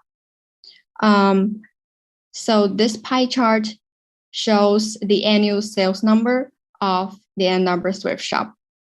We put the numbers of every item that belongs to the industry of manufacture of textiles, wearing apparels, and leather products, which is the most part of what is got thrifted in the thrift shop.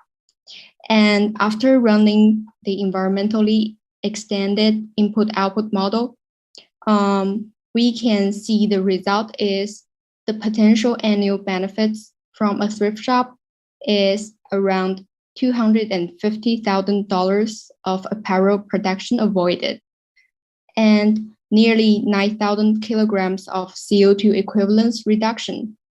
And also, since the apparel industry is of a great potential of employment creation, there's also a nearly 1 employee equivalence increase. And we're going to the next slide. Here, what we want to highlight is the thrift shop is actually a circular economy in circular economy. From what we can see in this pie chart, which shows for those items that is unsellable for the thrift shop, they actually got recirculated through different channels. Apart from 20% going to the recycling, other items got sold online by different channels, and they generate the revenue to cover the daily operation of the thrift shop. And then I'll hand over to Zhao to talk about the Recycle Ann Arbor. So our next case study is Recycle Ann Arbor. So when talking about recycling center, you may think it's just like handling with the recycling stuff. Actually, the Recycle Ann Arbor is doing more than just recycling. They are aiming for highest and best use. So you can see the pie chart here. So the majority resources of the recycling materials are curbside recycling, which is the single stream recycling.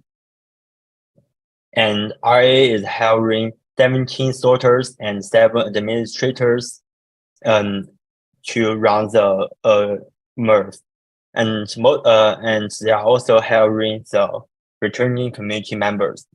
Also, they focus on the regional markets, which means the markets are not far than 200 miles. And then we take deep into the composition by community that RA is dealing with.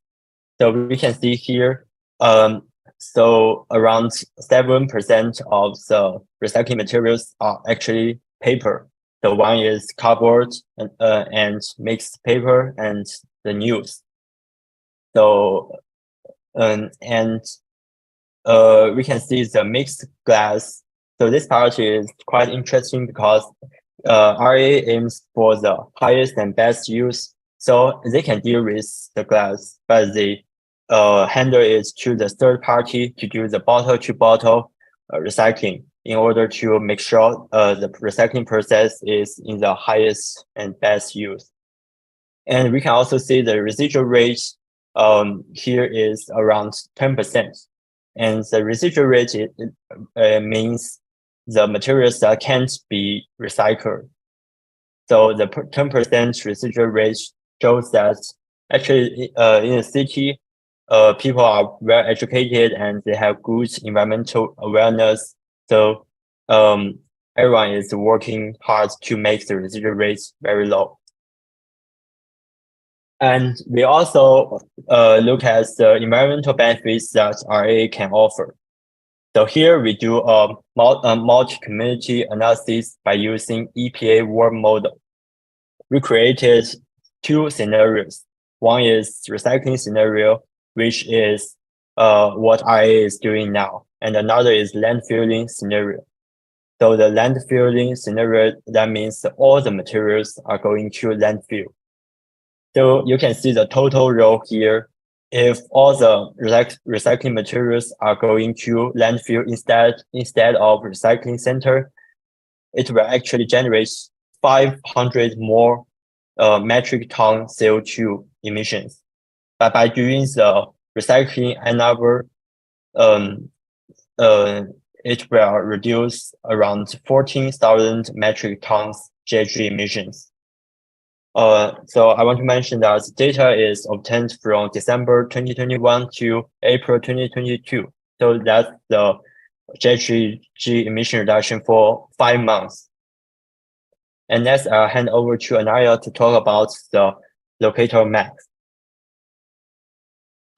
Yes, so another element of our project is the Ann Arbor Circular Economy Locator Map. And so this map shows places where we can advance the circular economy. And on the city's website, it's getting a lot of hits. So a little bit about how we went about creating it is that first we identified the potential circular economy sectors within the city, and then collected and organized the data, including names, websites, and address, as well as categories of each of these organizations or businesses.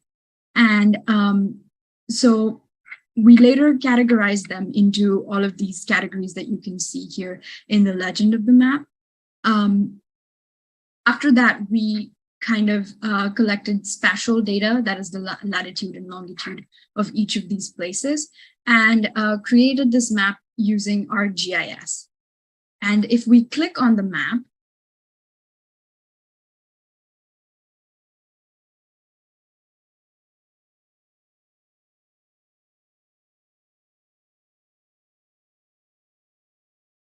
yes. So if we click on the map and toggle to each of these places or organizations, we can see that there's a bubble that pops up and we can see information about each of these places. And we're also working on updating what kind of information could be included in these small bubbles about each of these places.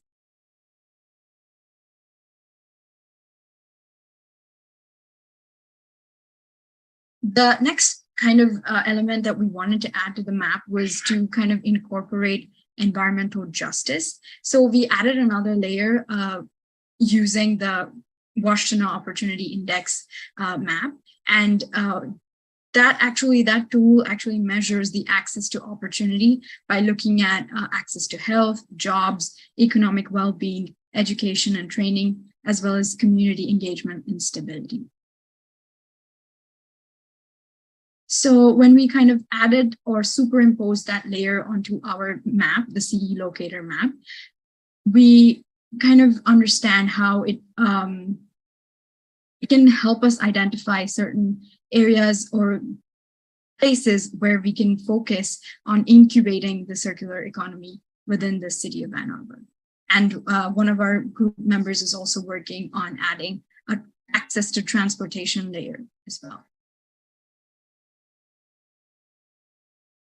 And here we're also utilizing this action tracker to keep track of the ideas from all the interviews and partner meetings takeaways. Those actions are categorized with 7R. And they are also ranked based on its influence level from local to national. We've got 30 more circular economy actions planned so far, and we're keeping updating it. Then the BIPOC business inventory. So there are 146 businesses in Ann Arbor and surrounding areas in our BIPOC business inventory. And the inventory also contains the discoveries from our community outreach. And we also plan to add the BIPOC business inventory to the map. Also, the city has secured funding to hire an equity consultant to help improve the BIPOC business inventory. Another key element of our project is the community outreach. And so this is one of the examples of such an event.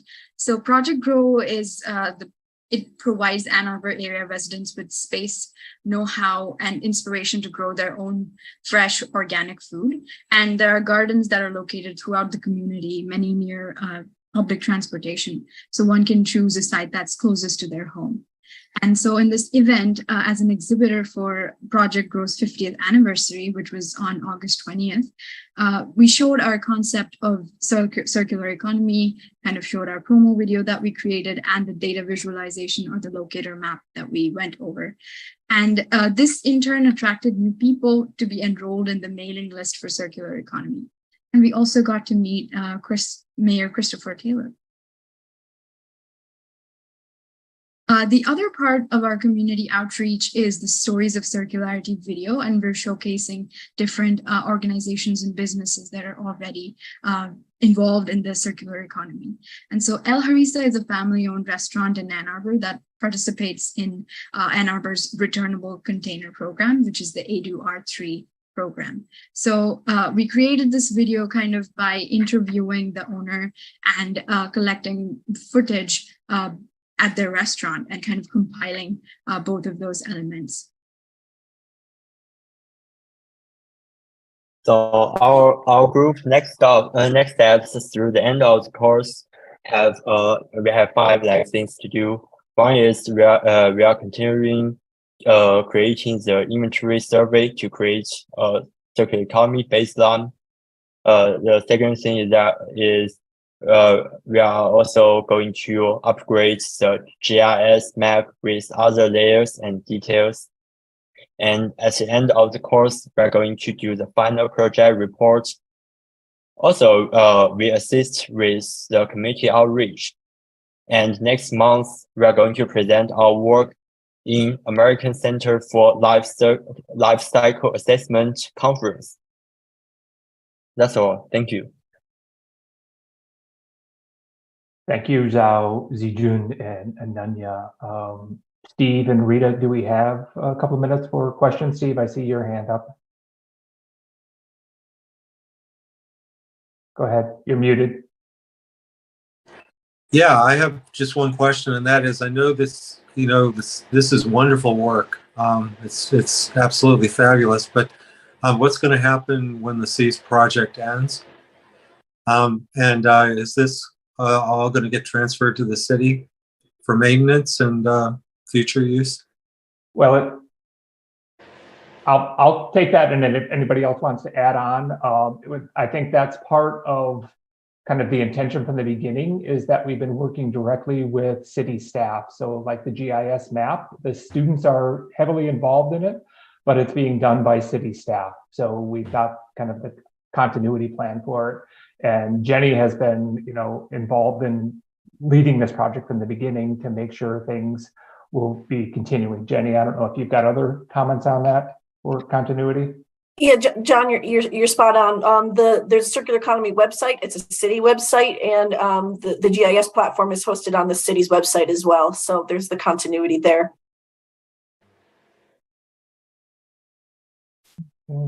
We could also say that the outreach we're doing is going to feed directly into the city's circular economy strategy. So everything is, we're just getting a whole lot of momentum going, and we're hoping that with the millage there will be more funds to have people to work on that in the city. Thanks, Anne.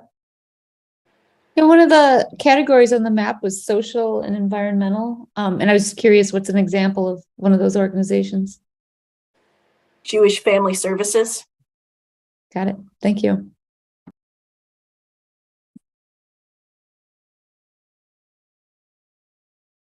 Okay, well, thank you so much for letting us share this work with you. And I am going to shoot off that email with the second video on El Harissa, so you can kind of see their work.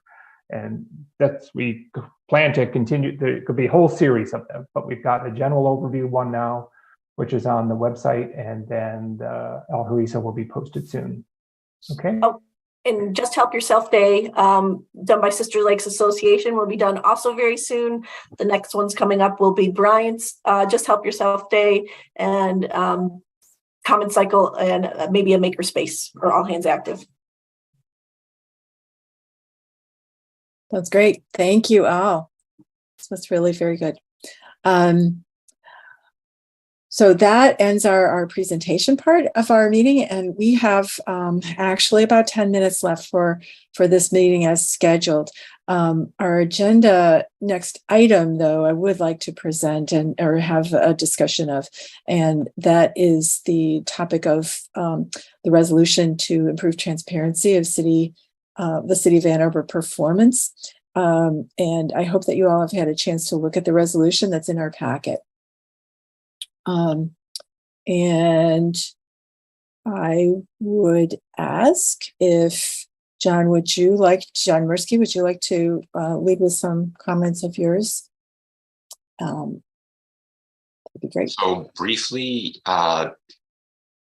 what happened after the last meeting is Councilmember Dish spoke with Administrator Dahoney and indicated to me then that he'd be willing to further engage with me on the topic. We had an email exchange. I can read some of the detailed comments, but summarizing them, he indicated, and by the way, Rita, Steve, Councilmember Griswold, and Councilmember Dish were copied on these exchanges, so they've seen them. He indicated that that he sees that this resolution would strengthen the organization. He indicated that it's not one of his current top priorities. He mentioned hiring and onboarding key new staff members, implementing performance reviews. And I then responded to him and indicated that the dates in terms of actions in the resolution are the end of the first quarter of next year, which is basically just linking existing information to the existing performance measures webpage, and then updating that webpage for the remainder of the year so that by the end of the year, things like format is improved, that chart that data is trended, that goals are also included, and things like that, which is not currently available on the measures page. And the last response that I got from him today, just secondly, pull it up and read it. He indicated, he said, "Thanks for your feedback, John. I understand the process you are following, and we'll look forward to the discussion once it reaches City Council." The other thing is, Reed and Steve, I don't know if you want to talk about your thoughts on this, but both of you have agreed to co-sponsor it. And so maybe I'll turn it over to you, and I'd be willing to comment any more or answer any questions, but maybe the two of you have something to say. Go ahead, Steve. Yeah, I just want to remind everybody that we had a reading of this resolution once at our September meeting. And we had some discussion. So I'd like to advance this to a vote during this meeting. And John outlined a little bit about the background here. And so the city administrator, Mr. Dahoney, has not pushed back on any of these dates that are in the resolution, and which is the end of March, the end of the first quarter next year, and the end of next year. So there's quite a bit of time to accomplish these. And so I think it's important that we send this message to the city administrator and to city council as a sense of what we feel collectively as a reflection of the community. So that's all I wanted to say at this point. And we should open the floor for discussion. Could I just say something first, just for framing as well? I see this as something that actually can support our success in the city, that it will strengthen almost any project that the city works on to have the kind of goals that are discussed. And I think from my perspective, it would be something that should be motivating for staff to accomplish goals and to show progress, or to redirect as needed, given whatever circumstances may come forward. And certainly I think of it as a positive kind of measure. That's it. Thank you. Kathy. I'd like to be listed as a co-sponsor. I've had previous corporate experience where we used metrics, extensive training in quality improvement, continuous quality improvement. I've seen the benefit of this, and I think it's very important that we sell it in a way that encompasses many of the information requests that are being made right now. Usually when someone asks for some data or information, they're not thinking about performance measures. They're not talking about metrics. And so we've got to make sure that it's integral to what people are thinking about. For example, today, the chair of the Transportation Commission requested some crash data, pedestrian crash data. And that data is actually included in the city administrator's monthly newsletter. So we get it monthly. I requested it probably a year ago, but there's no automated way to produce it. So it's very labor intensive for staff to use other reports like the UD10 crash data. And in order to prepare this, and so let me see what I'm sort of tired this evening, but I just want us to be knowledgeable and sensitive to the fact that some of the resistance is not that people don't want to do it. It's because we don't have the systems in place to produce this data. And it's amazing in this day and age that you've got to have someone look at a bunch of pieces of paper or screens and then transfer it somewhere else. But that's actually what's happening. And so, again, I'm 100% behind it. I've seen the value of it, but some of the resistance is not because people don't want to. It's just very, very hard. So, and again, I'd love to be a co-sponsor. Sounds good to me. Ann Marsan. Yeah. To follow on Councilmember Griswold's comments there, that was one of my questions here is that, are we aware of at this point in time if the city has the technology that's that facilitates publishing? I mean, both collating KPIs from various organizations within the city, different departments, and then packaging them in such a way that they're easily published to a website. I come from the tech sector, so I know how challenging and how many different types of software packages are out there and how costly some of these software systems are. And so if the city does not currently have a system that facilitates this, that will have to also be taken into account and budgeted for. I want to also say that I am behind this effort, and I think the reworded resolution is certainly an improvement. But a couple of things that occurred to me in reading what we have before us right now. In the third whereas clause, it reads as though we're equating goals with KPIs. When it says that, policy objectives are best expressed in terms of SMART goals, also known as key performance indicators. And I think KPIs are not the same thing as the goals that they support. I think the work that we're asking the city government to do here is taking our policy objectives and our strategic goals and translating those into KPIs that we can then publish and make available to everyone. And I think that's important. That distinction is important to make and should be reflected in the wording here. And then also just in that clause where we say that policy objectives are best expressed in terms of SMART goals, I think is a debatable statement. I almost wonder if the use of SMART goals, I mean, maybe just, right now the city government thinks in terms of policy objectives and strategic goals. How they're phrased, how they're constructed, like that's maybe more of an implementation detail that's best left to the organizations that are tasked with taking what city council delivers to the city government and turn that into key performance indicators. I personally feel like that would make for a stronger resolution. Mm-hmm. Yeah. John Callowart. Yeah, thank you. Support the kind of objective here of having more kind of like SMART goals and key performance indicators. I have just a lot of uncertainty though with some of the timelines based on what we've been doing with circular economy and trying to get to specific metrics with that and a timeline, and also kind of seeing just a little bit of what the OSI is trying to do around the sustainability dashboard.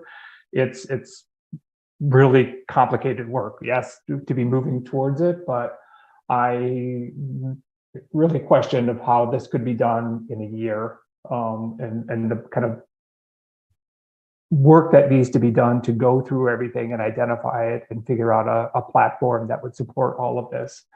The timeline just doesn't, I don't know how that can be done. Thank you. John Mursky? Just to respond to some of the comments, first of all, one of the reasons, first of all, I recognize that the dates that are in the current resolution will likely be discussed further between council members and city leadership and potentially be changed. One of the reasons why the dates are as they are, and one of the reasons why I think it's important to act on this resolution now, maybe even with some of the imperfect language, is what this does is it identifies the desire in the community, hopefully it's supported also by council members, that this is needed. It would be then approved prior to the December meeting that council has every year when it's talking about priorities that feed into the budgeting process. So if indeed resources are needed for this, and it can be any number of different resources, whether it's staff, whether it's consulting, whether it's IT platforms, that can be included in the budget. The budget then would be approved by May of next year. And that then provides the resources necessary to meet the target that is currently set at the end of next year. And frankly, I would be fine, that I'm just speaking for myself, if that was pushed out another half a year or whatever it is, but that at least there is a time-bound expectation that something is done in terms of providing transparency on performance. So I just wanted to respond to that. As far as the language and KPIs, metrics, SMART goals, these are often used interchangeably, perhaps incorrectly so. But what I'll give you just a couple of examples of what I would call key outputs that are impossible right now to really find on the city website. As was mentioned by Councilmember Griswold, it's impossible, at least I can't find any public safety data. I went to the police site today, the police department. I went to the performance metrics site. The data that's posted there is 2018. It's 1 year of data, so I can't compare that to the prior year, to goals that had been set. Another, for example, is progress against affordable housing targets. So in council in 2015, set a goal of, I think it was creating 2,800 new affordable housing units. There's no place to go to see what the status is on that. I also looked for diversion rate statistics. You can't find those. These things are really just fundamental to citizens' interactions with city government. And when I say a SMART goal, I think everybody knows the acronym. It's a goal that is specific, that is measurable, that is attainable, that is relevant, and that it is time bound. So some of the things that I've talked about, and by the way, road condition is another one. The city road condition has an objective measure. It's called a PASER rating. There are goals that have been set multiple times for achieving certain levels of road quality.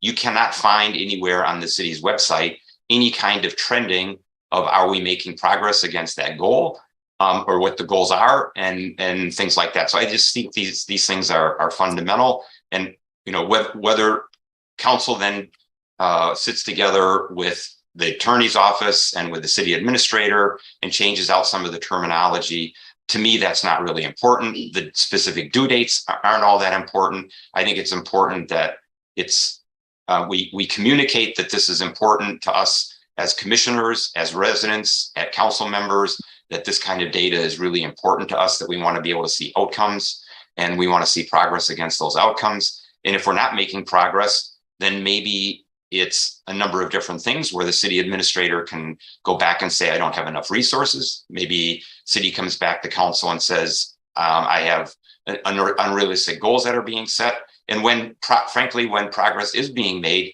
that, as someone else mentioned earlier, that it can really be celebrated.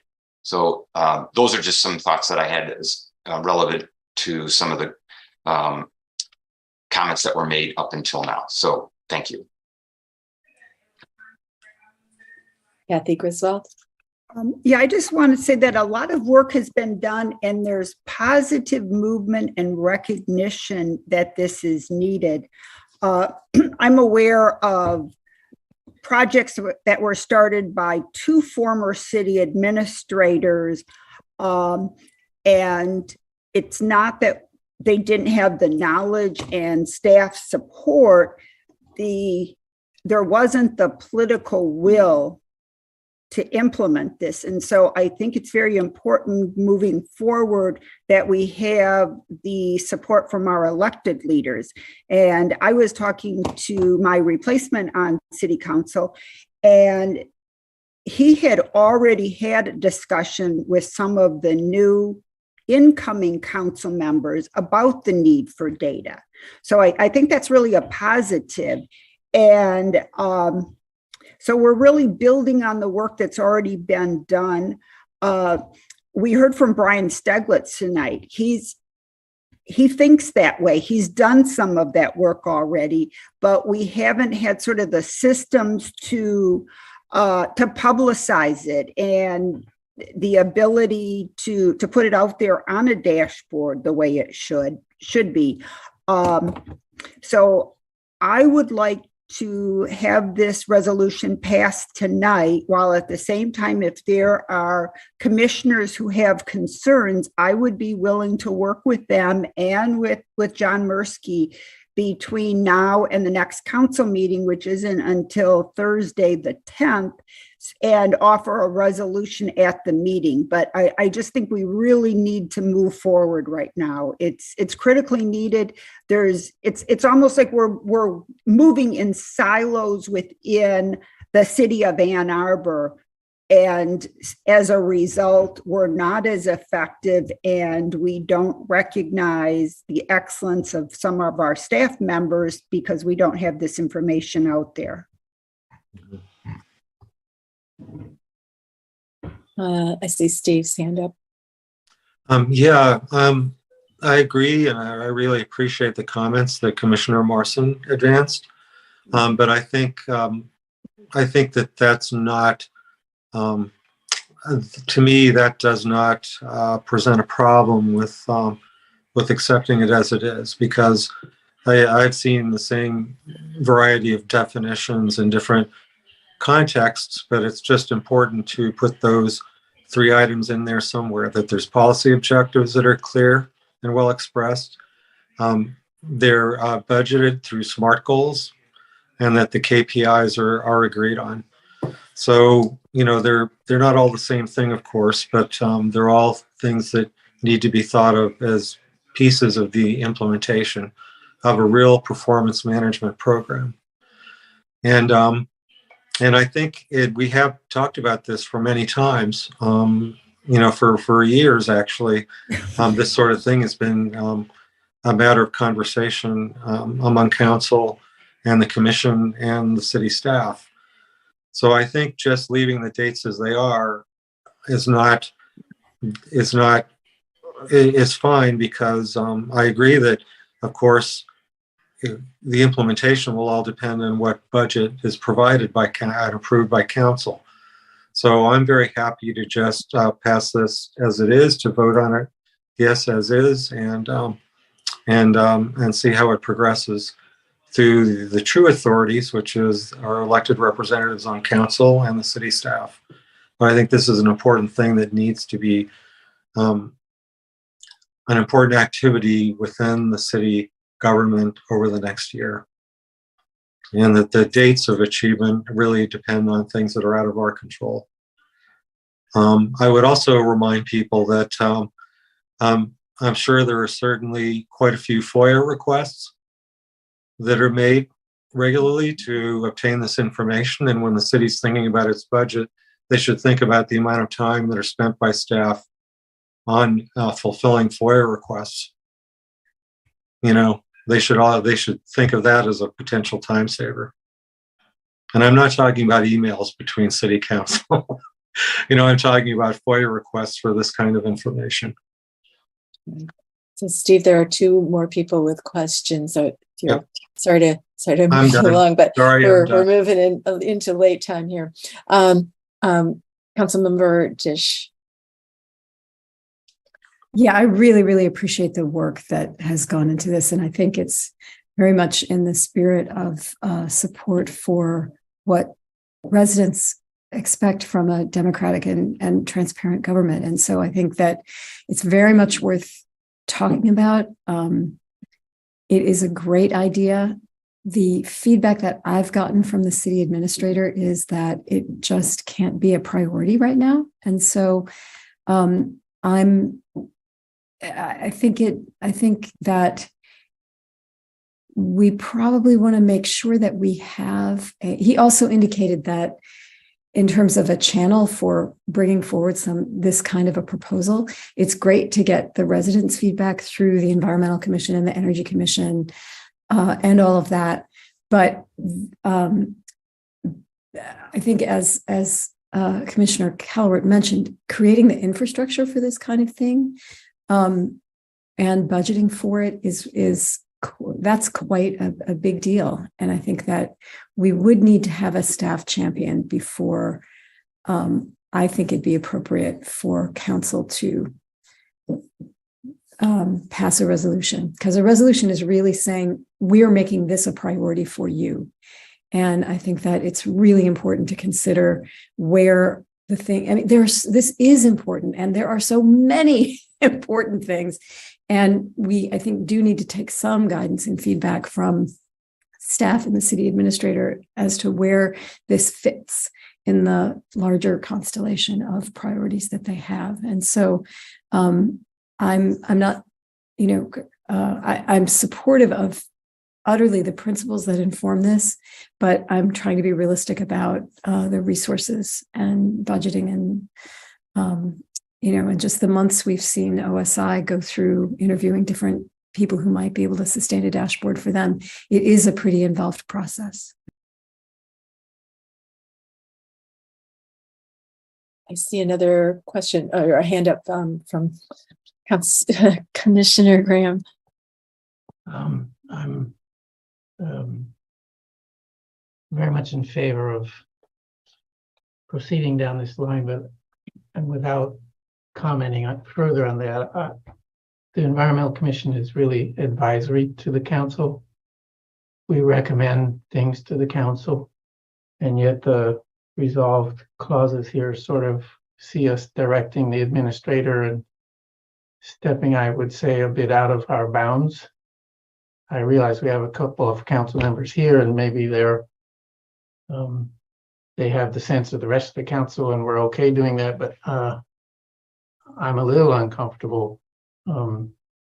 Resolve the city administrator, city council will review based on the advice, etc. We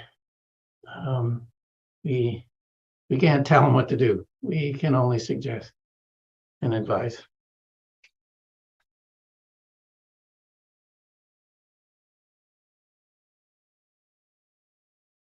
John Mursky.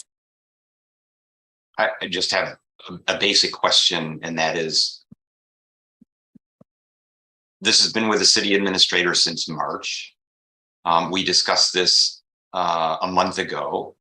There were several email exchanges with him. I haven't had any other proposed language changes or date changes from anyone. As I indicated before, this will not set city policy. as you know, as Commissioner Graham implies, this goes from us to council and is then will be revised, as Councilmember Griswold said, between council members and the city administrator. Will probably be modified again when it comes actually to a discussion in front of council. I think it's really important that this move forward so that it is considered in the budgeting process. So it is considered among other priorities, and so that there are resources and there is a discussion about this in the broader context. Otherwise, if this doesn't get acted on now, it will move out another year. And I'd like to remind everyone what I said in the last meeting. The last meeting, I asked the city administrator in an email when to bring this back up. And he said to bring it back up. This is in April. He said to bring it up in September. And I brought it forward in the October meeting. And since then, we are where we are. So what I would ask is that we move forward on this with the recognition that this will be revised, and hopefully we can get to a point where everyone recognizes that this is fundamental to any organization and how it operates, but particularly one that serves residents and taxpayers and provides services to all of us, so that we have some idea of, are we actually meeting the key objectives, policy objectives that we've all set together through our collective democratic processes. Thanks. Thanks, John. Anyone else? Sorry, John. This is the first time I've seen the resolution or even heard about it, so forgive me for not being up to speed. Nor am I objecting to going ahead with the resolution. The wording is a little forward to me as I see it for the first time.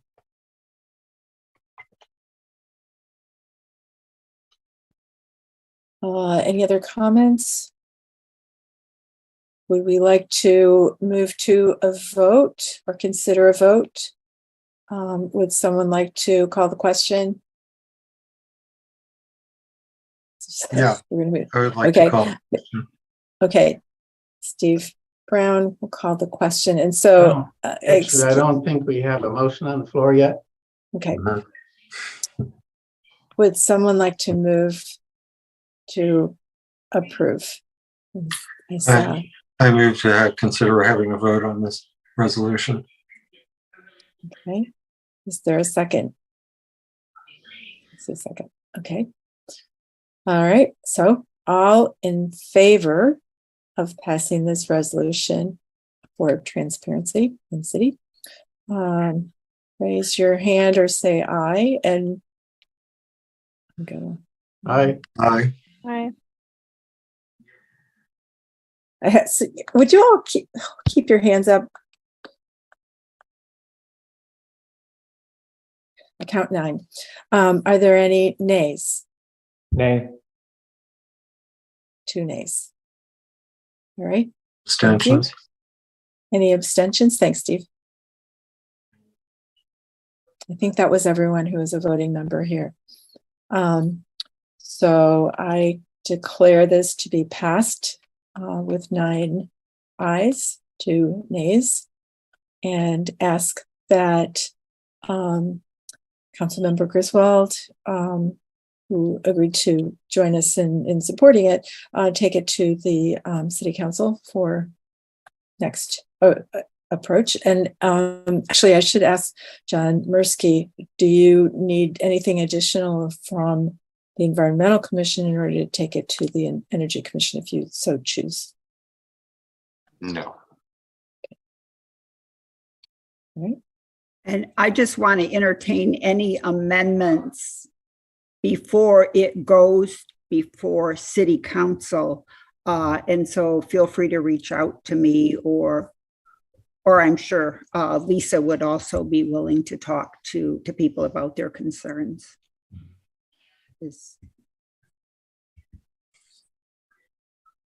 Thank you all for this discussion. I think it raised some issues that I see as very important too. And but I do feel that it will be a good thing for us. So that leaves us at 9:20 with a good meeting, I think, with everyone, and I appreciate it. Steve, I want to ask your recommendations on the remainder of the meeting with reports out and items for next agenda, etc. Do you want to take over at this point? Yeah, I'm willing to take. Yeah, I will take the chair back. Okay, thank you. All right, thanks, Rita. Thanks for doing this. And I'll try to get my computer working better next time with the internet. So, so the next item on the agenda are reports from committees, other commissions, council, and chair. Let's try to be brief. Let's start with pollinators. Okay, back to me.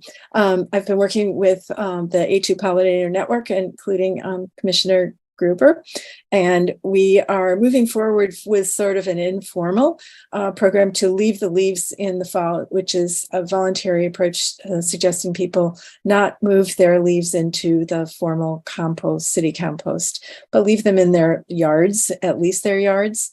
And so with the intent to preserve protection habitat for pollinators and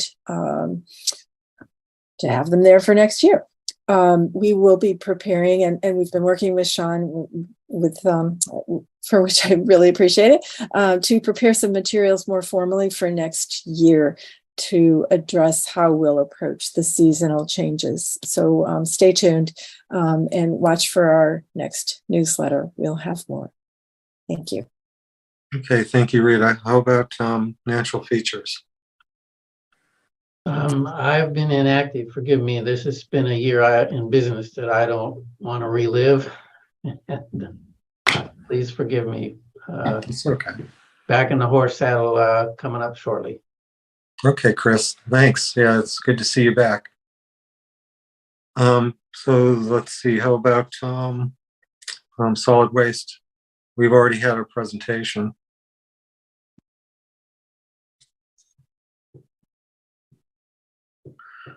Is there anything that that John, Commissioner Callowart, or nope, you heard from us plenty this evening. You heard everything. Okay, yeah, I believe we have. All right, thank you. So let's see. In the water quality, we have not met. We have not met during the past month.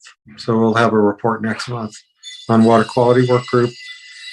Other commissioners. Let's start with planning.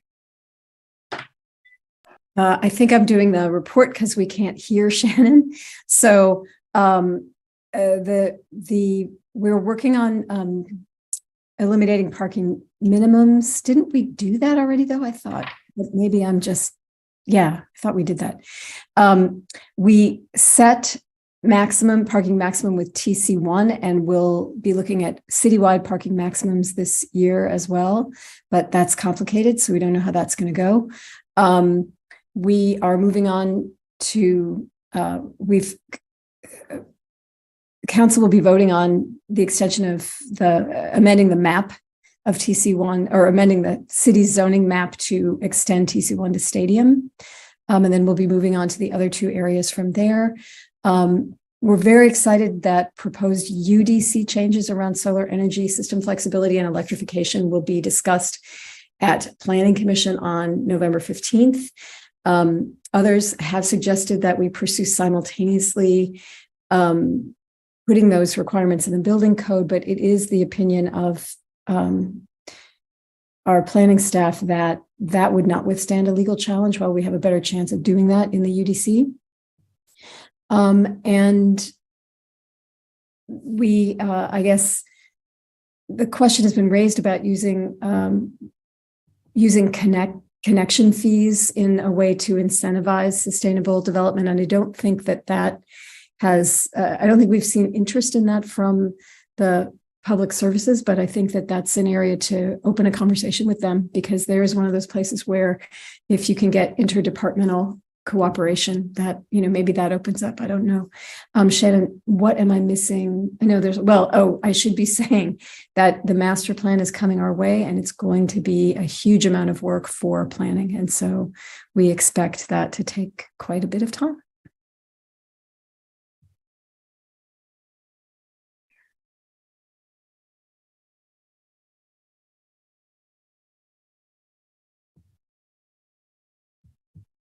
Steve, I need your cues because I don't have the list of the next group. I think I'm probably up with energy. Thanks, John.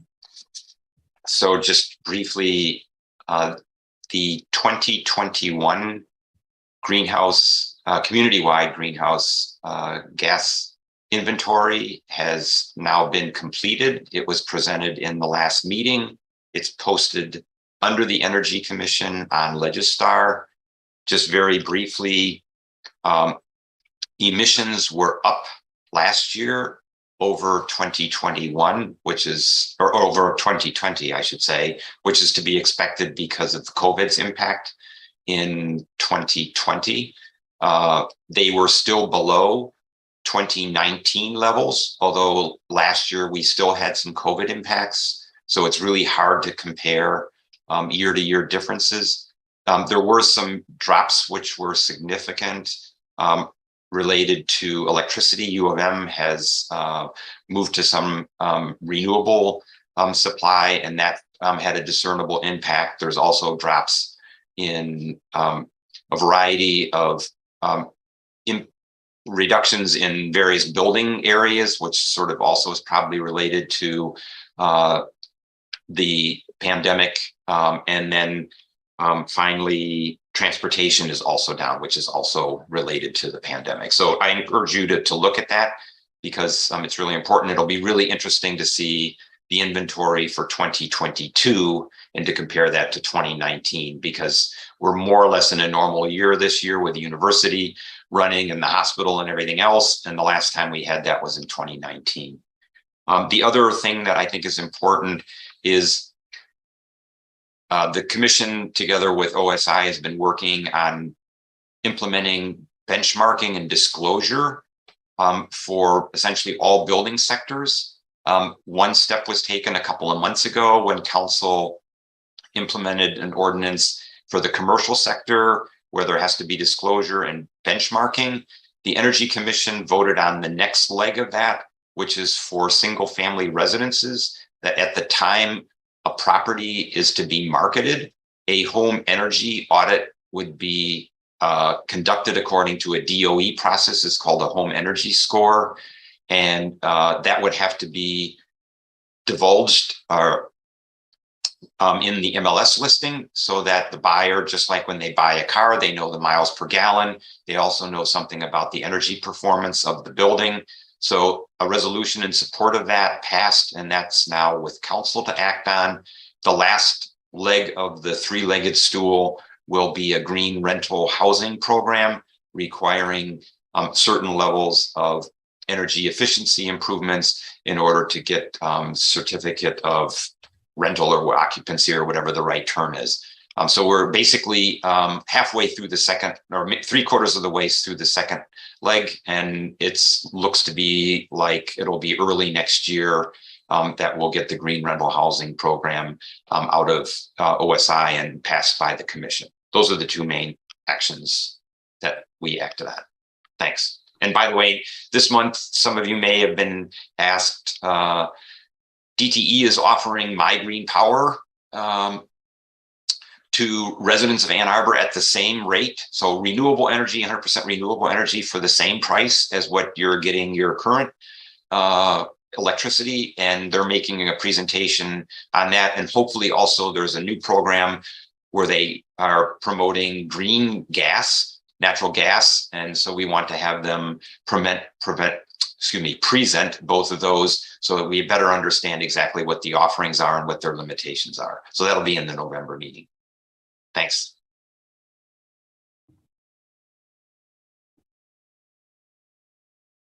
Steve, you're muted. Sorry. Thank you, John. So Parks and Advisory. Commission? Yeah. Yes, we just met this last week on the every 5 years, the Parks and Recreation, the Parks Department puts together a PROS plan, Parks and Recreation and Open Spaces strategic plan. They have put one together this year. They've just completed a draft of it, and it's going to be open for public comment starting in November, and I think it'll be open for several weeks. So if you have opinions about it, it's kind of a long document, but it should be available soon, and I hope you all have the opportunity to look at it. And then one item that that Parks brought to our attention is that there's going to be some work done in Fuller Park. They're going to be two things are happening there. Fuller Park is adjacent to the University of Michigan's helipad.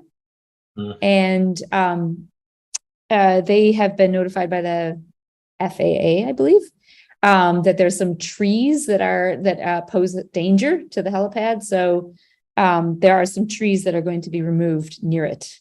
But the University of Michigan has worked out an agreement with the Parks Department to compensate them for those trees, and the university will be performing the work.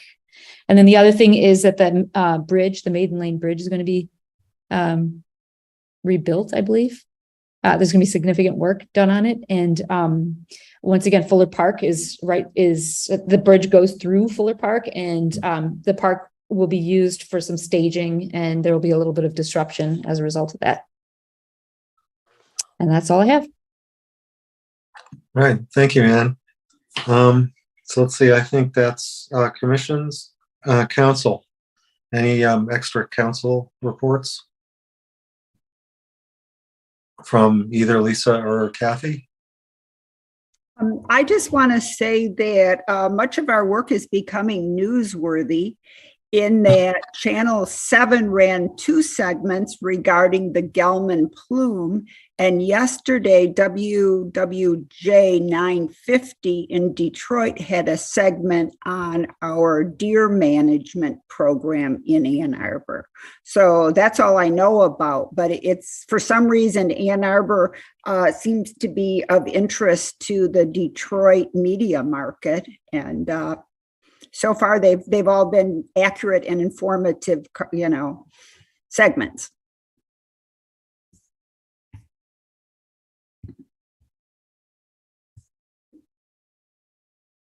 I shall try to keep my mouth shut.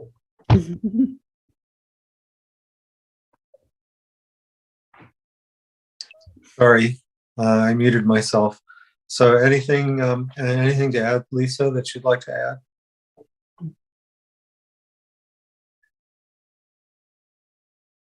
Okay, I don't hear Lisa. So let's move on to the chair, or the chair. Sorry, I was shaking my head, but you can't see, and I forgot that. Yeah. Oh, okay. So so the next item here is the chair's report, and I have nothing to report. I will report things in December, that are meeting on December 1st. So the next item on our agenda is a report from staff. Sean? Yes, thank you. I will just briefly go over a little bit of what we have done at OSI recently. The 10,000 Trees Initiative has now distributed over 3,500 trees following our latest giveaway event. Our A20 Ambassadors program is starting up with our 4th cohort next week. They will be beginning their training. The Community Action Network was awarded $500,000 to support decarbonization work in the Bryant neighborhood. Our energy options analysis is underway for the SEU and traditional municipalization and other potential strategies for full renewable energy use here in Ann Arbor. And then also 2 weeks ago, we had a local food fest at the farmers market in conjunction with Argus Farm Stop to celebrate local food, and we hope to make that an annual event. And those are the updates that I have right now. Hey, great. Thank you so much, Sean. So next item on the agenda are items for the next agenda. So are there any items people would like to see us discuss or put on the agenda for December? Let's see. I can't see who's got their hand up. I guess it's Sean has his hand up. Sean, you have your hand up.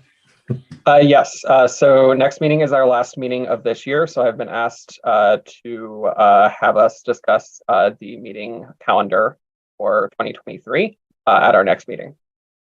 Okay. Do you want to do that as new business or as part of your staff? Well, yeah, let's do it as new business.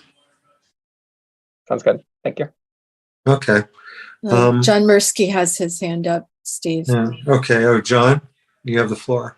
Yeah, real quickly, I was wondering if we're planning, and I got the impression from email that we were, another session related to solid waste where we'll look at what is the current diversion rate, how are we doing against the budget, what is the status of the solid waste reserve fund, what are the uses of the solid waste reserve fund, some of these bigger questions beyond some of the actions that the team is working on. What are some of the outcomes, in other words?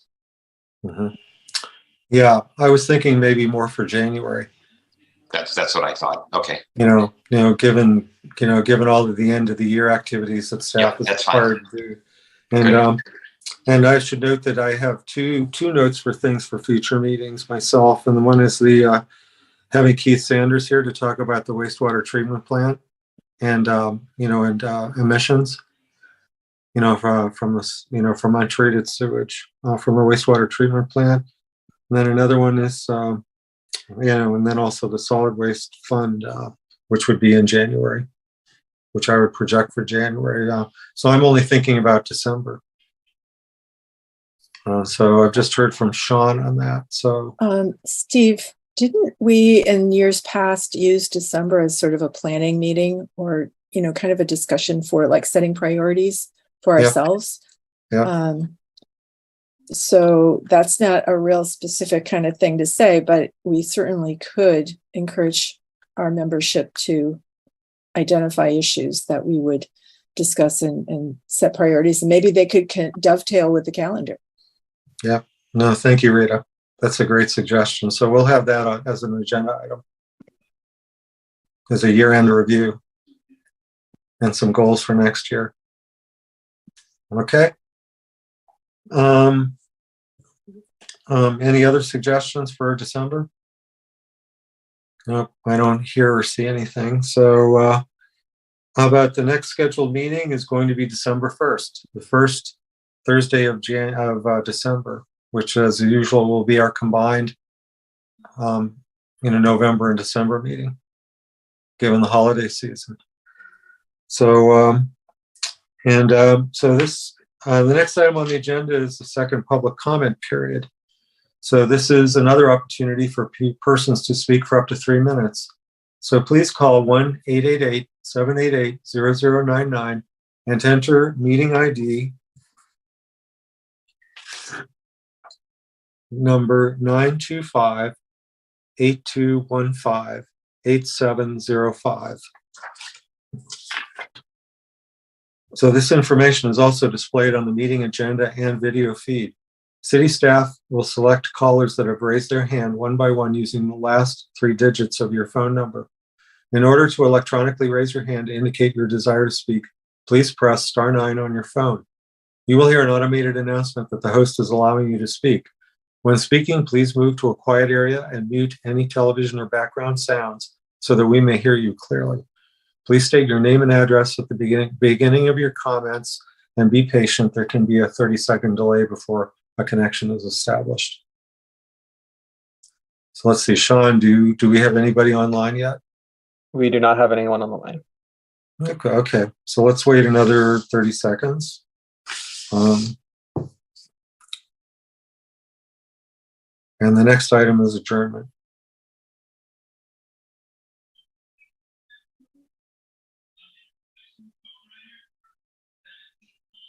Let's see. Okay, is there anybody on the line now?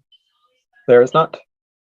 Okay, well, this ends the second period of public commentary for this meeting, and so I declare this meeting adjourned at 9:40 p.m. Thanks for your patience, everybody.